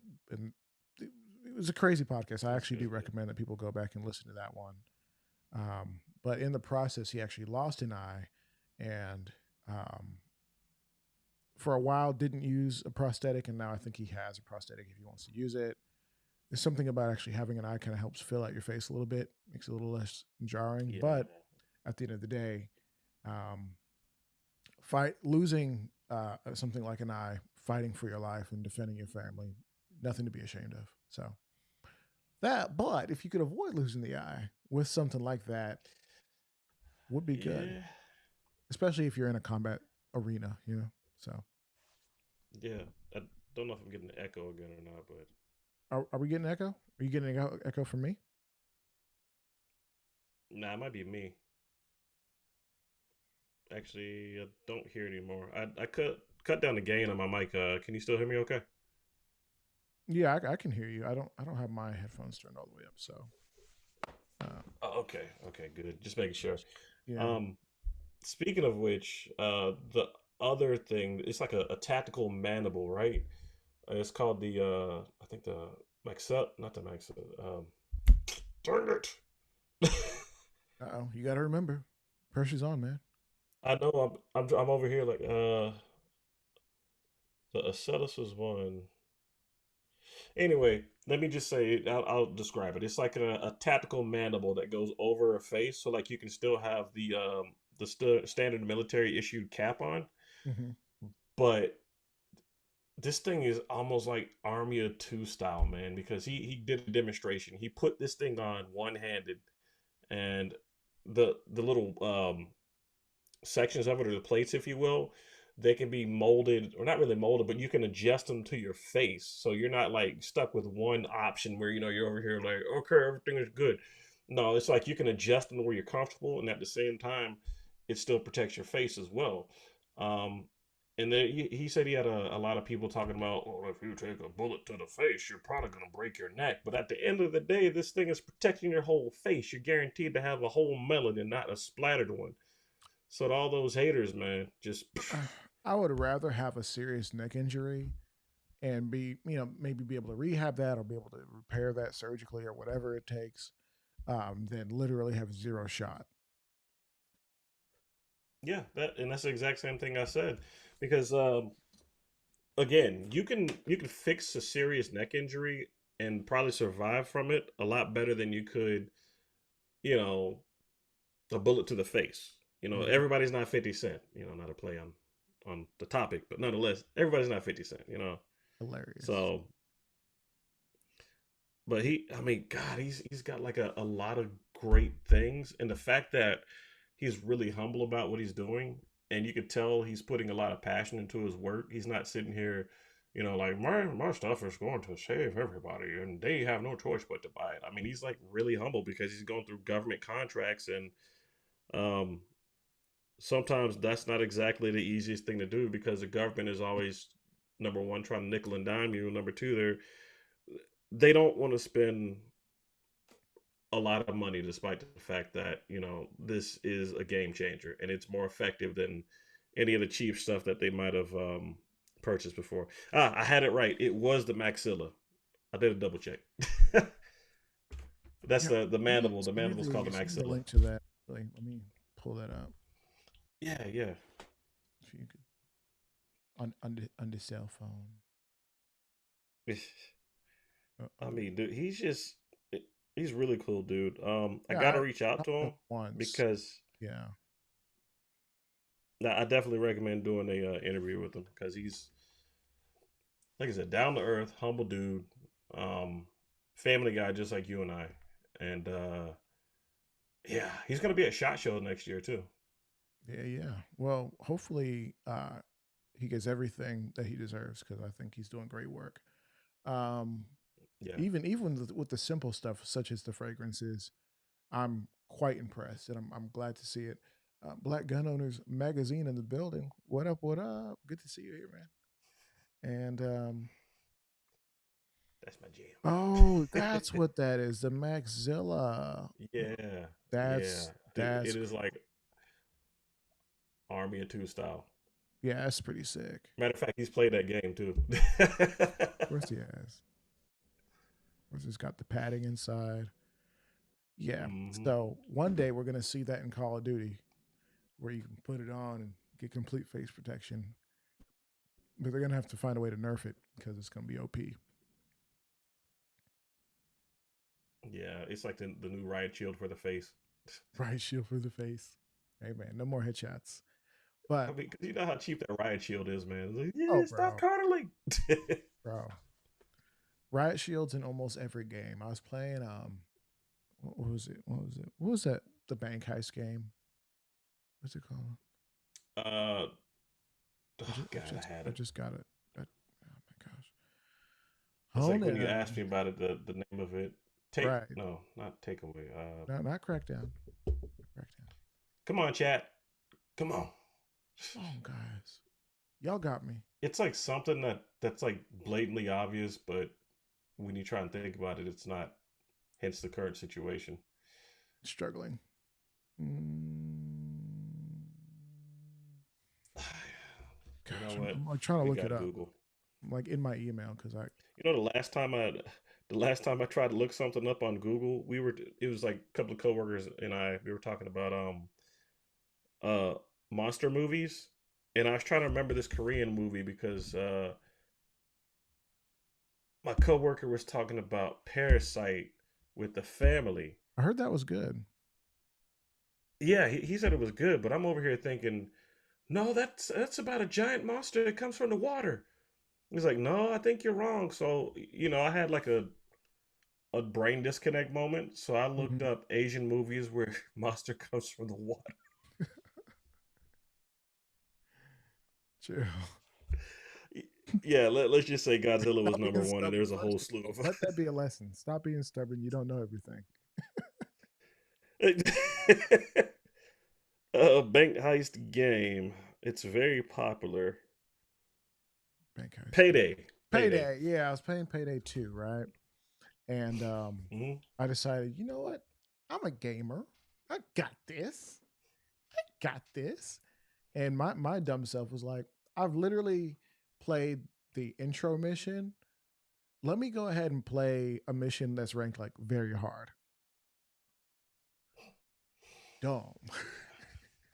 And it was this is crazy mission. And it's like people who are gonna hear this are gonna be like, and this is why people say video games lead to violence. Because it's a crazy mission where you're basically an enforcer for some Hmm. mafia, whatever, mafioso, and you have to go in and somebody like declined protection. Somebody's shopping mall owner declined protection for the mall. So you have to go in and create like $50,000 worth of damage. Unfortunately, you're really creating like $5 million worth of damage, but adjust for inflation, right? And you have to like shoot out the ceilings I'll and never be able to financially recover from this. pretty much just like spraying and praying the walls, just like destroying the place, right? And then the cops come and they come in force. Like if there's four guys in the mall, like with full autos, what kind of police response do Hmm. you expect? They send everyone. They send like waves and waves of Yeah. guys, riot shields. They're impossible to beat. Like you literally have to strafe them, and it's just like insane. But Wow. it's speaking of gaming, I know we've been individually talking about different gaming stuff. Are you making any progress with that? Is that something you can talk about, or do you want to talk about something I else? mean, I'm cool with talking about it. I just life has been life and hard lately. I mean, it's like every time I have the ability to move forward, it's like, hey, check this out. So then, it's like Understand? I just need a break. I just need a break. Yeah, I I just need the got back cars to work. freaking Mississippi because my one of my grandparents has lymphoma. Not to overshare, Mm. but it's we had to go check in on him, and he seems like he's doing all right. So we're not going to stress, but you do want to show up for your people, let people know you're thinking about them, praying for them, hold their hand, let them know just, they're not alone in this. And then I was driving back, and another one of my grandparents was in Louisiana, and they were like, my one of my parents was like, "Hey, you need to check in on them because they're actually coming. They're being moved back from another state where they were getting a surgery done, and you need to check in on them, make sure they're all right." And I'm like, "Ooh, okay, yeah, it's gonna Yeah, happen. We got to get it done." yeah, So that was just kind of a lot, but yeah. trying to check in on people. But you lose 2 days doing that, and then you get back and you're dog tired. I thought I was gonna die on the way back. I was so tired. I drove the whole way. So I get it, man. It's like I don't even like really messing up my sleep schedule too much because like I said, 10-hour line, 10-hour work day. So by the time I get off of work, it's literally the start of the next day. mm-hmm. The butt crack of dawn, if you will, 12 o'clock in the morning. Booty crack down. Um, get home, literally, get home, go to sleep if I can because adrenaline it really sucks at 1 o'clock in the morning, and try and wake up whenever I can. But it's just like, say for example, my girl had car issues. What on Saturday, right? Mm-hmm. Ironically enough, it was on Saturday night whenever I was getting off of work, and I had to go play, find the car on the highway. So, Those kind of cars. You see, I can deal with car issues. Okay, come to pick me up. I'm here. Car won't start. Easy enough. yeah. Call a tow service. It'll We'll be fine. Find the car on the highway. That is a game I do not want to play. Do not envy you. Never want to play that game. Well, the weird thing is because again, it's 12 o'clock in the morning. Tow truck service did show up, or rather, the tow truck service was called, but they didn't do ride alongs. And I'm thinking to myself, she is stuck on the side of the road. This doesn't make any sense. Um, So that's why as soon as work was over, I tried to speed out there, and I ended up driving on like this.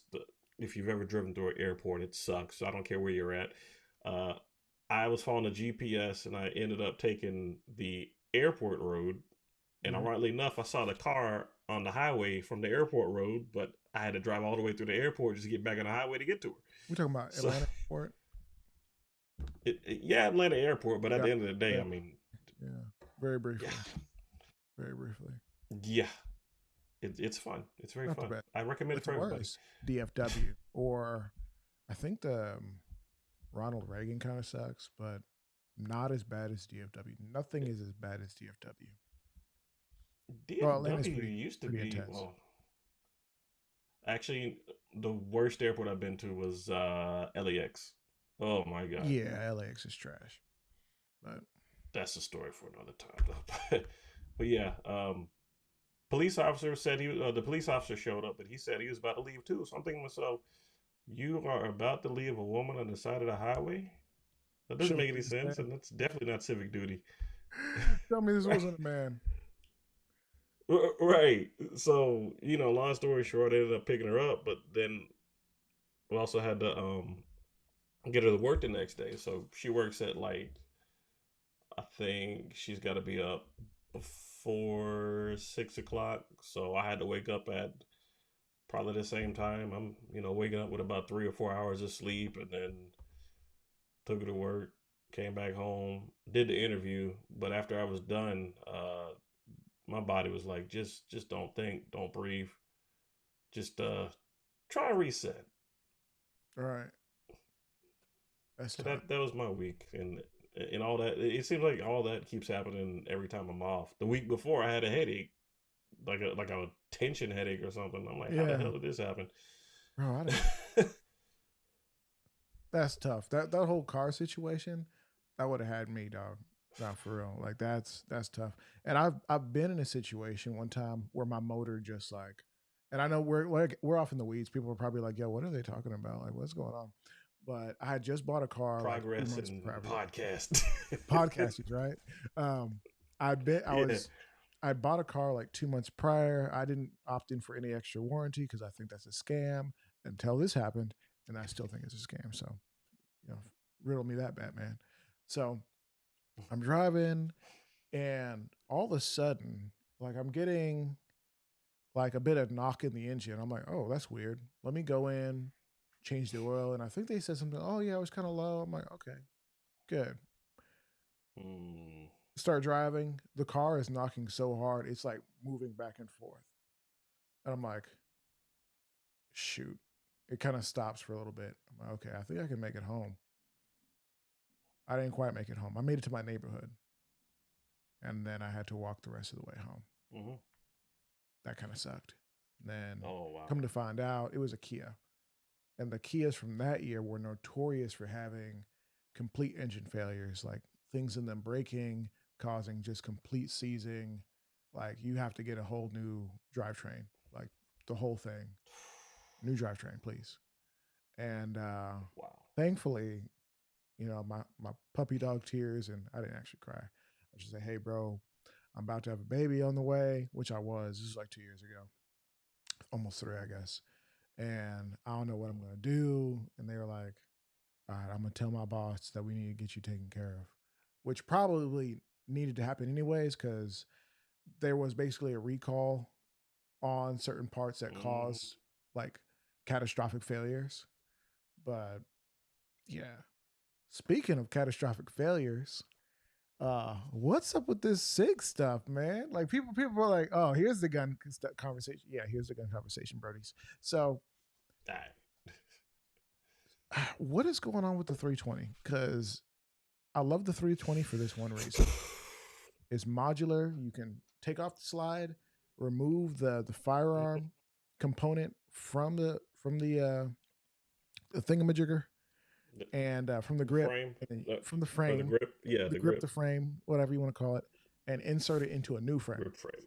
grip frame grip, Right.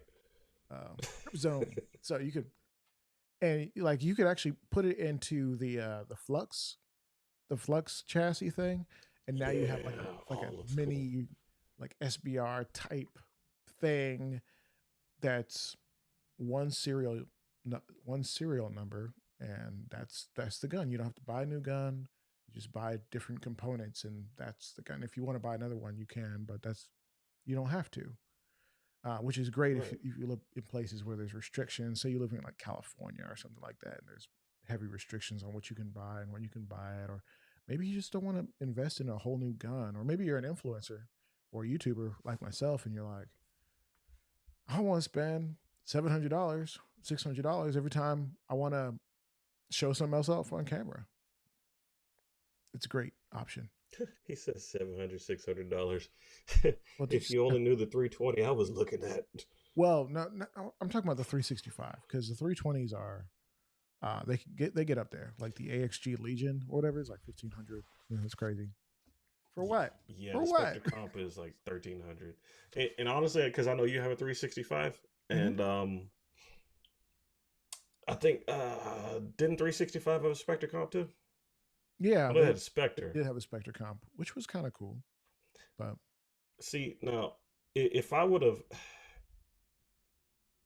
no, because I knew about the the 320 issues, and I'm like, well, I'm still gonna build one because I ended up getting the FCU for the 320, and like you said, picking it up was kind of interesting because the guys at that Fairburn Pawn Shop up here,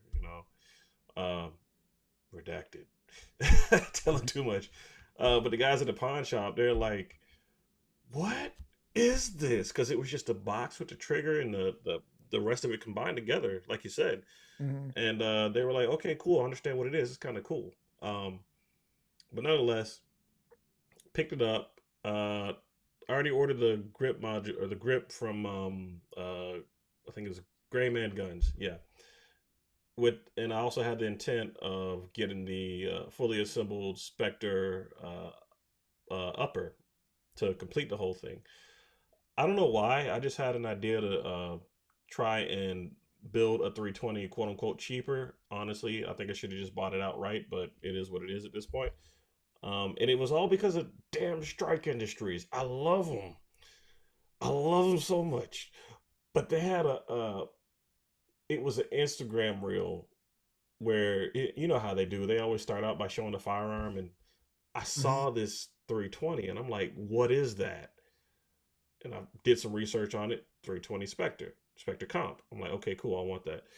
Um, and I hadn't, like were mentioning, I hadn't heard anything about any negligent discharges in a long time. So I'm thinking to myself, "Okay, cool. Let me just look it up, see if everything's on the up and up." And they've actually, quote unquote, fixed the problem. Oh man, am I still echoing? No, I didn't hear an echo. Did you, are we Okay, just making going? sure. Um, hmm? No, go ahead. Go ahead. Now I was going through the chat. I noticed Izzy said echo. I think that was a while ago, though. Yeah, that was. But We haven't had any new chats. If y'all could just tap in, make sure, let us know, make sure we can, make sure we're good. Anybody hear anything? Anything good? yeah. All right, cool. Go ahead. But Go ahead, man. so like I said, I hadn't heard anything as far as negligent discharges in a long time. So I'm thinking, okay, cool, the problem is solved. And then what was it like? I think last week or a couple of weeks ago, where the police officer ended up having a discharge in the holster again. Mm-hmm. That's correct. So so now I'm looking at this whole project like I don't think I can really, and this will be my first SIG too, and SIGs are great, but I don't think I can EDC this. But the 324 or the 320 subreddit, you know, they haven't really had too many issues. And they've had people do some crazy stuff. Like I think one of the guys said his friend worked at a construction site. He literally dropped the firearm from, I can't remember how high it was, but let's just say, I don't know, 2 stories or whatever. He dropped it, no negligent discharge. It worked okay. So maybe it's something to do with the holsters, because that's the speculation that's going on with well, that's what I guess that's what's going on, because you're getting a police issued holster. It may not be the best. It may be something completely cheap. It may be some leather that's all jacked up. I don't know for sure, but nonetheless, supposedly that may be what's causing it. Mm-hmm. But I don't know. I think it's still crazy that it's been out this long, and have they discontinued it yet? The 320? Yeah. No, they're still selling that. They have no problem selling that. In fact, they're currently, I believe, this is not a definitive statement. Currently in legal battles, basically with different precincts and whatnot, who decided to sue them, and different individuals who are trying to say like, "Hey, your firearm injured us," and so this is going to be going on for a long time, especially because they have a contract with the U.S. government to supply the military, and they're not about to lose that contract. So whether or not it actually hurt anybody, Yeah. they are not going to admit that. They will go to their grave with that. Um, Hmm. Amazing Disgrace says, "Are you guys familiar with Law of Self Defense channel?" Not familiar with Law of Self Defense channel. Dude recommends not modifying, but buying the gun that has everything you want already on it. That sounds good, although, um, as a content guy, I can't do that. Like, I gotta kind of build guns that people want to see. Like, it's not. I don't really have that option. Now, do I recommend that everybody go out and say like, "Hey, modify your trigger, do this, do that, do this, do that"? No. And here's my unprofessional opinion. Just to be very clear, I'm not a lawyer. This is not legal advice, but this is what I do. And if you want to do what I do, don't do what you do, right? So here's what I personally do for myself. Any modification that I can justify, or I can mentally justify, say like, "Hey, I'm changing this because it helps me to shoot better, shoot more accurately. I'm not changing this because I want to have like a crazy um, half pound break, because that's not appropriate for a self defense gun. You can carry what you want, but if you make that modification and it's outside of this, well, let me go back. So the Glock 45, which is a gun that I carry in like a duty capacity, it I believe the recommended, or like the designated from the Glock factory acceptable range for the trigger weight for like breaking the trigger is between 8 pounds and 4.5 pounds. So that's the range, 4.5 to 8 pounds. And if you decide to modify that trigger to go underneath that, you may have, if there's a attorney that really wants to press the issue, they may say, hey, the manufacturer set this gun up to function properly at lowest 4.5 pounds for the trigger. What you and all your wisdom, why did you buy hand or go out and buy some non-reputable kit that brings it all the way down to 3 pounds? You just itching to kill somebody? Like, you have to kind of understand the way Yeah. the potential defenses, and ultimately go look at case law. Is there any case law that says that modifying your guns is dangerous? Or, and somebody even brought up like, hey, is there any case law that says having um, decals and things on your gun that just seem aggressive? Is there any case law that says that kind of led to any convictions? I don't think there's a lot out there, although you do want to be smart and not put yourself in a bad situation. I know I we've had think that that conversation sounds before. familiar. So Yeah, that's that. I think that somebody was a guy that had some locks or something, potentially glasses. You might have interviewed him about his Springfield Hellion and his Ruger PC Charger, you're and hilarious. asked him about the new Canik TTI, You're a which funny guy. I still can't. PTI. I can't get behind that gun. I can't. I'm gonna turn you up a Even little. now, I can't. There you go. Yeah, to fix the gain a little bit. Yeah, I can't. I really can't get behind that gun still. I don't know what it is. Um, I guess maybe it's just because, and nothing against Terran Tactical, it's Mhm. just, Well, you say that, but people have plenty against old Taryn Butler. What do they call him? Pew Hefner. oh god. But Anyways, you know what? I'm not here Okay, to and indict I'm him personally. So hmm? I said I'm not here to indict the man. I've not met him personally, and I don't really have a full understanding of the different things that people have tried to levy against him, which is kind of a sad situation overall. Whether everything's true or not, just kind of sucks. Yeah. It's funny. Speaking of gun hate, what do you? Because I made two IWI purchases recently. Oh I yeah, bought we're a just talking about that. yeah. I bought No, no, no, no, no, put it down, put it down, put it down. Oh yeah. I guess we can't do that Live. anymore. We're live. Eh, Live. sorry, I forgot. I wasn't okay. Oh god, freaking YouTube. Yeah. No, Sorry, bro. I forgot. we didn't get flagged. We're still live, so we're good. But Okay, okay. That was a chocolate prop for Valentine's Day. yeah, so you got You the know how they have the chocolate controllers? Yeah. props, props. Anyways, so you said Oh, you picked up an IWI. right. The two of them actually. The Jericho, that the Look at you, chocolate Mister Buy candy. Guns, rich, Huh? Oh rich. shoot! What are you talking about? I'm over here looking at PSA and talking about let me get that, let me get that. Yeah, and then all of a sudden I add it to the cart, and then it throws on the state tax, and it's like I'm gonna get it later. 'Cause No, I feel state tax sucks, man. I hope that goes down soon or something. But they were all on sale. So um recently I posted the Jericho on my nice little backdrop, my wooden backdrop or whatever, and this is in the Black Gun Owners subreddit. Shout out to y'all. And somebody was like, we don't support the I you can't talking about remember the exact. It was weird. yeah. Huh? You're talking about the Zionists. We don't support the Zionist firearms. There's something like that. I don't know. It became like real Yeah. political in a sense.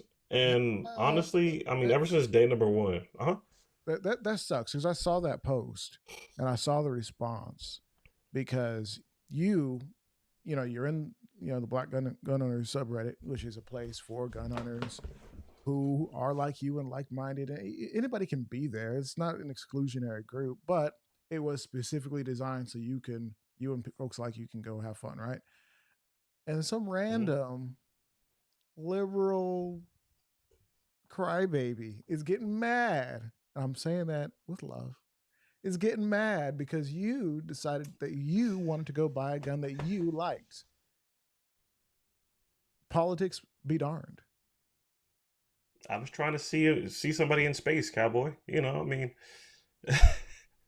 I don't because know. it's a That Jericho. pisses me off. Yeah.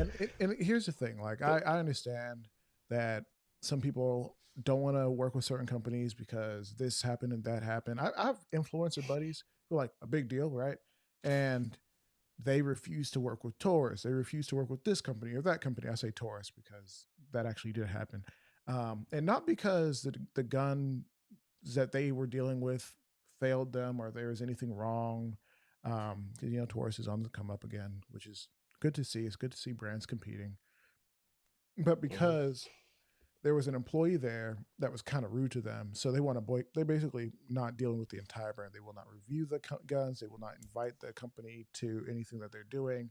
And he's like, "Whoa, a whole brand in the trash because you had a bad experience with one employee that you felt was kind of not being respectful." But you got the power to do that. You go ahead. So to me, I don't want to interrupt you too much because I've been talking for a minute. No, you're good. But like when I saw that, I'm like, first of all, I understand. Like if you're in this subreddit, you probably care about the well-being of the people in this group. But no one invited you to share your opinions on why my personal gun purchase is offensive to you. Like, bro, shut up. No one asked you, bro. Well, you go ahead. You tell it how it is, bro. What happened? Well, I mean, basically along the same lines because it's not like I'm sitting here trying to, for lack of a better description, support a war because at the end of the day, the money's already been spent on a piece. Whether I buy it or not from an American brand, the money has already gone overseas. Where did you say you picked But at it the up? same time, Palmetto State. Oh, you picked it up from So PSA. So you're supporting PSA. mm, Yeah. at the end of the day, yeah, I'm putting money back in their pockets. Now, granted, is there a chain of trade or whatever? Okay, fine, call it what you will. All right. But nonetheless, I look at it like this. Now, this is not my situation, but if this was the only firearm I could afford, and let's say instead of a IWI, it was something like a Keltec KSG, right? Mm-hmm. And based on the history of Keltec, who allowed uh, Trayvon Martin's killer into their, from what I heard, now I got to go back and check. Yeah, that was Um, that he did like a tour of the facility like shortly after that came. right, right. Sends a weird Basically, message. what I'm getting at is, yeah, but basically what I'm getting at is people are looking at the name of firearms or the make of firearms and already judging them without considering the true history of what a firearm really does. It is a tool, but at the end of the day, it's not a clean tool. I don't care if you refuse to use ARs because of American oppression, or you use AKs because it's the firearm of freedom or whatever. At the end of the day, as long as it's protecting and doing what's necessary, that's the main thing that matters. Yeah. Okay. Now you're not gonna see me go out there and buy like a Trump Glock 47 or whatever, a Glock 45. I don't know if they're gonna make it 47 considering, but That's funny. it would be kind of funny. That's funny.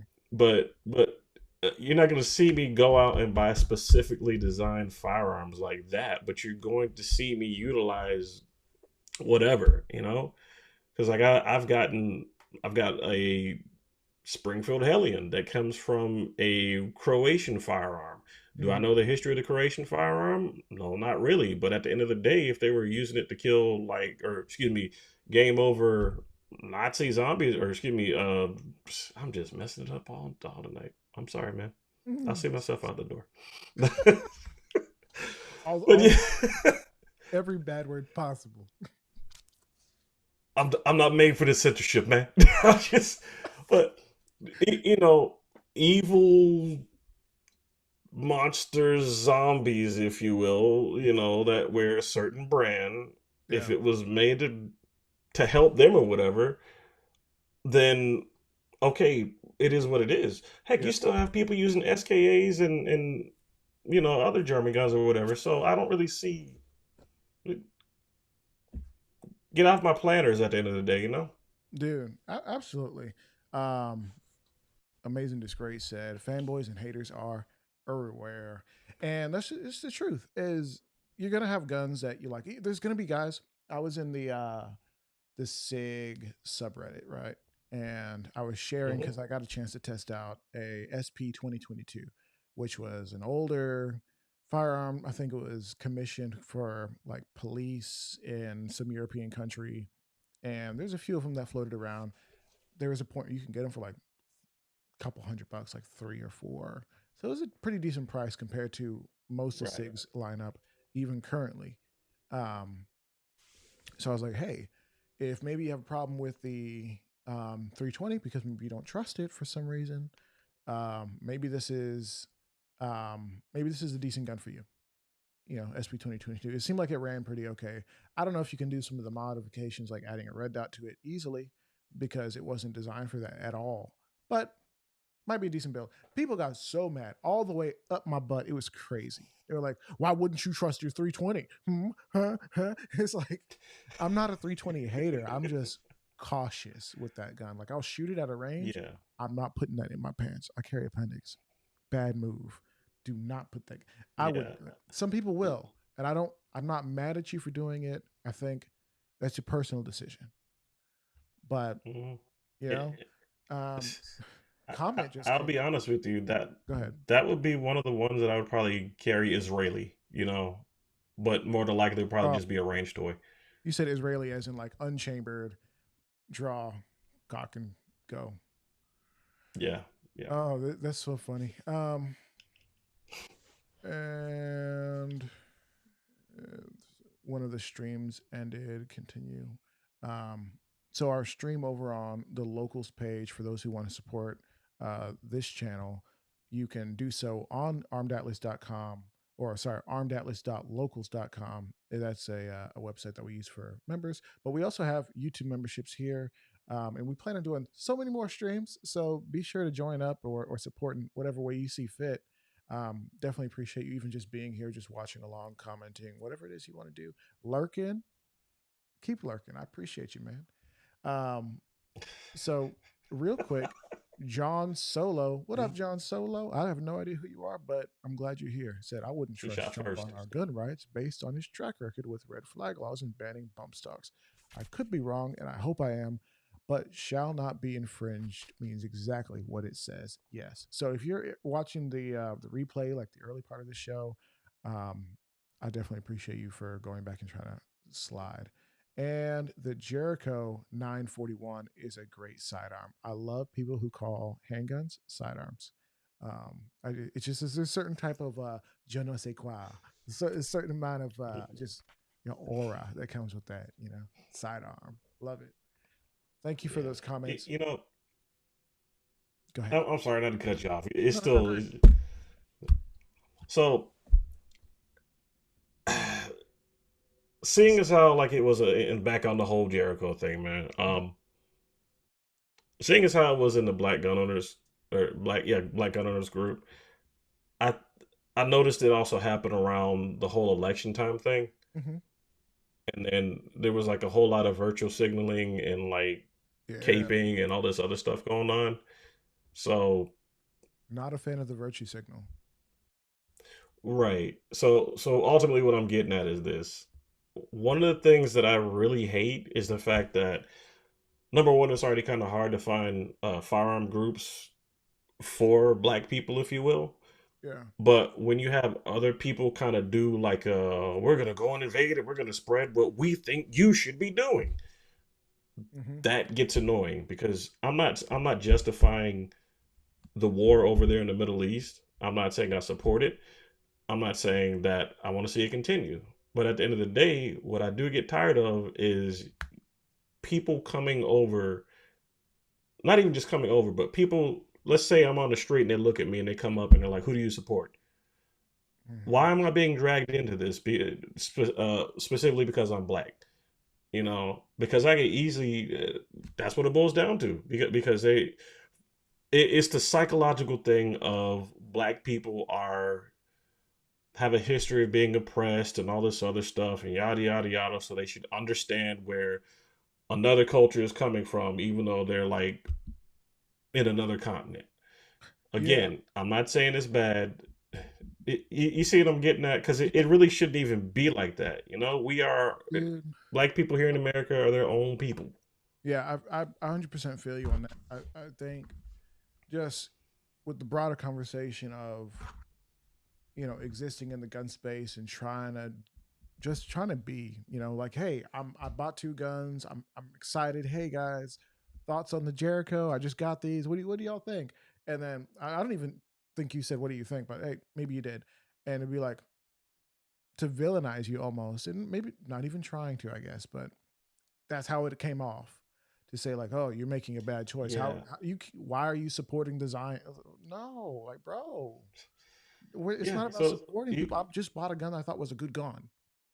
Why are you bullying? right, Why are but you you bullying? gotta you gotta turn it around. You gotta turn it around because you saw my response, right? No, what'd you say? So I basically said, since it was the Black Donors group, I said, okay, cool. So could you please recommend to me some good black firearm manufacturers? Ooh, It's still crickets. It's still crickets. you'll never hear peep because first of all, they don't know.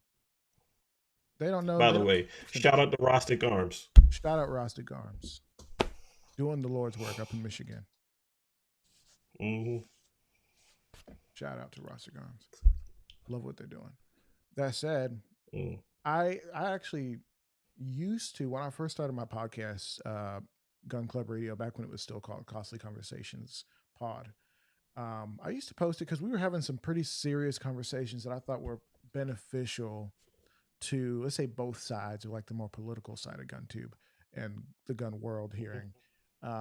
Especially considering we were having like really tough conversations. So I was like, let's have these conversations everywhere. And I'll post like questions and post some of the content in the liberal gun owners group on subreddit, literally called like our liberal gun owners or something like that. And I got so tired of posting there because not only on my post, but like other posts, it was like you could not be liberal enough. Oh, and that made me so uncomfortable. Yeah. I didn't like that internalized pressure of like, hey man, like maybe, and this is being super vulnerable, maybe to a fault. Like, hey, maybe I gotta kind of tone it down a little bit on this because I don't want to like scare him off or whatever. And at the end of the day, I kind of had to realize like, you know what? If you live for their acceptance, you're gonna die from their rejection. I'm not going to worry about that. I'm just going to be me. I'm going to share what I think. I'm not going to try. I'm going to try not to be mean about it. I'm going to let people know, like, hey, I'm saying this from love. I'm not trying to be hateful. But at the end of the day, if I feel this way on an issue, and I'm pretty politically homeless, like to be clear with everybody here, like if I feel this way on this issue, or I Right. feel like Trump is going to be able to push national concealed carry because he's kind of got the votes to do it. If he can, great, wonderful. I think that's great progress for 2A. If there's another issue that happens, not just like the presidency, but something local even, or something that's coming down from the Supreme Court because they make all the rules. Um, I might feel differently on another issue.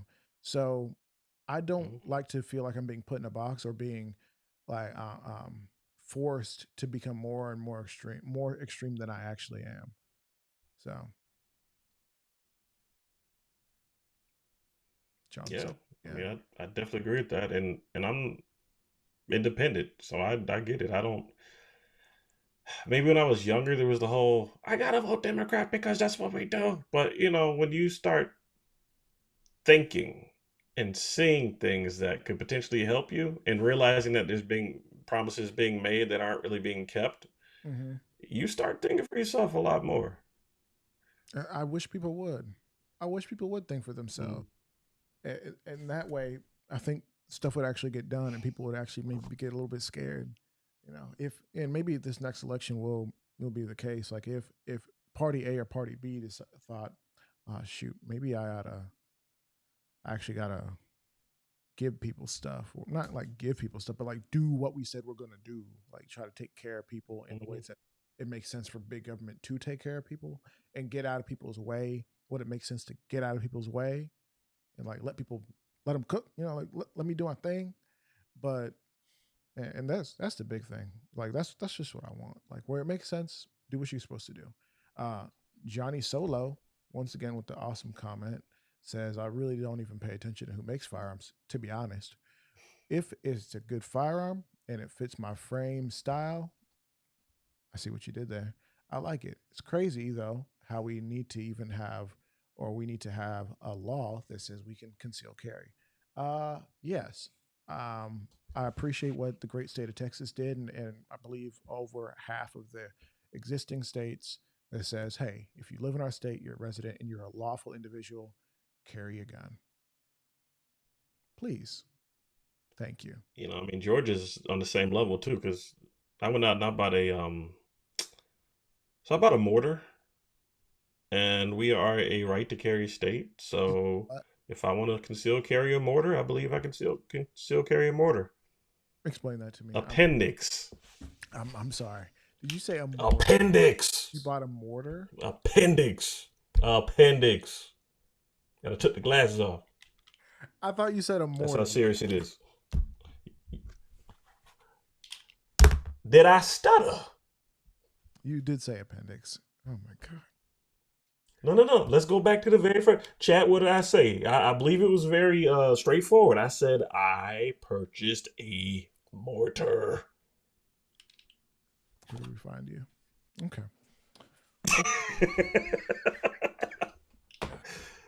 Oh God! I said. You know, bro. Uh, I love it, man. I mean, what if you saw if you saw a dude conceal carrying a mortar, you wouldn't mess with him. Oh, you got it too.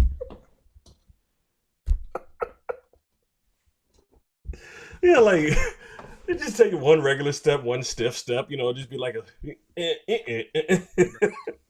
got a peg leg or something. Like something's going on with that guy. Wide berth. Wide berth. He ain't right in the head. Like I'm crossing the street. I'm crossing the street. I'm not even feeling bad. No second thought. Crossing the street. Yeah, I'm good. Oh man. Wait do you Dude. see what I got in store for the tank? It's gonna be amazing. Dude. Keyword is Hey, come on now. yo, Dirk. Bring up bring up Darcy Britt. Yeah. We're going Okay, apparently you didn't see Commando. He said, I don't even think Arnold Schwarzenegger could conceal carry a mortar. Come Oh, on, man. The Commando, he had like he had what the two M was it the two M16s or whatever, and no, that was Rambo. Same still. Just, da, da, da, da, da, da. dude, my guy, something like a boss. Um, that dude is hilarious, but he's so Alan is ridiculous. So he made this video like years ago. No, it was probably like 2 years ago at this point, where he was doing some reloads and like pulled an AR mag out of the back of his pants. That was the joke, right? I'm just like, Mhm. bro, this man's wild. Anyways, Darcy said, I saw it in theaters. A culture. There you go. Yeah. So we're at that point where I gotta go. It's like Mm. 10:30 my side. It's 11:30 your side. Yeah, You need to get in that bed. yeah. I mean, I get it. Get in that bed. Should I still be awake? Remember, 10-hour work day, Mm, 10-hour work day. mm. But you gotta let people know where they can find you, bro. Because I know you're doing the show. You're coming back with some new episodes. You just recorded one. Yeah. Most recent episode because I really need to separate my different shows. Mm-hmm. Um. All right, John Solo, be safe, man. I'm assuming you're a man. Be safe. To be on the safe side, be safe. Be safe, big homie. I just keep stepping on these mines tonight. My bad. Tell people But what you do it. yeah. Main place you can find me is Black Patter Podcast on Instagram, Facebook. I'm still working a domain name, but I'm also on rss.com/podcast with an S/BPP. Um, Also, I'm trying to get back into doing my men's show again, so you're going to see more episodes of Warbound Radio. Last one I put out was reasons why not to leave the person that you've been with for so many years over how they voted, because you got this whole movement of people trying to just do all sorts of crazy stuff because they think people voted wrong and so on and so forth, whatever. Um, I do want to do more EDC stuff. So one of the things that I recently found was my old school mag light. Going to be doing some modifications to it. It's got the old bulb in it, so it's, you know, got that kind of yellowish tint to it. But stay tuned. You can find that over on my Instagram, Black Powder Podcast. TikTok is the same name. If you want to reach out to me and you might be interested in being on the show, whatever, just reach out to blackpowderpodcast@gmail.com. Yeah. Nice. So, guys, thank you so much for watching, listening, wherever you are, whatever you're doing. This is just a hangout stream, so I don't know that I'm gonna leave it up, but for maybe like 24 hours, and then take it down and put it over on the locals channel, at least for what exists. Or maybe I'll just set this to members only, actually. So if for some reason you want to go back and watch our mindless ramblings, you could. But we do want to take care of our members in that way, at least. But if you're on Armed Atlas the YouTube channel for Armed Atlas, thank you for watching. Normally this stuff is over on the Gun Club Radio channel. I think maybe we'll do some more live streams, but we do want to be kind of intentional with what we're presenting to you guys over on the Armed Atlas channel. Normally it's just like gun reviews on the range, that kind of stuff. So if there's something in particular that you think would be good in a live stream or whatever, cool. But make sure youtube.com, Gun Club Radio, check us out over there. I'm done talking. Thanks so much for being here. You guys rock. Thank you. Peace. Love you guys. Bye.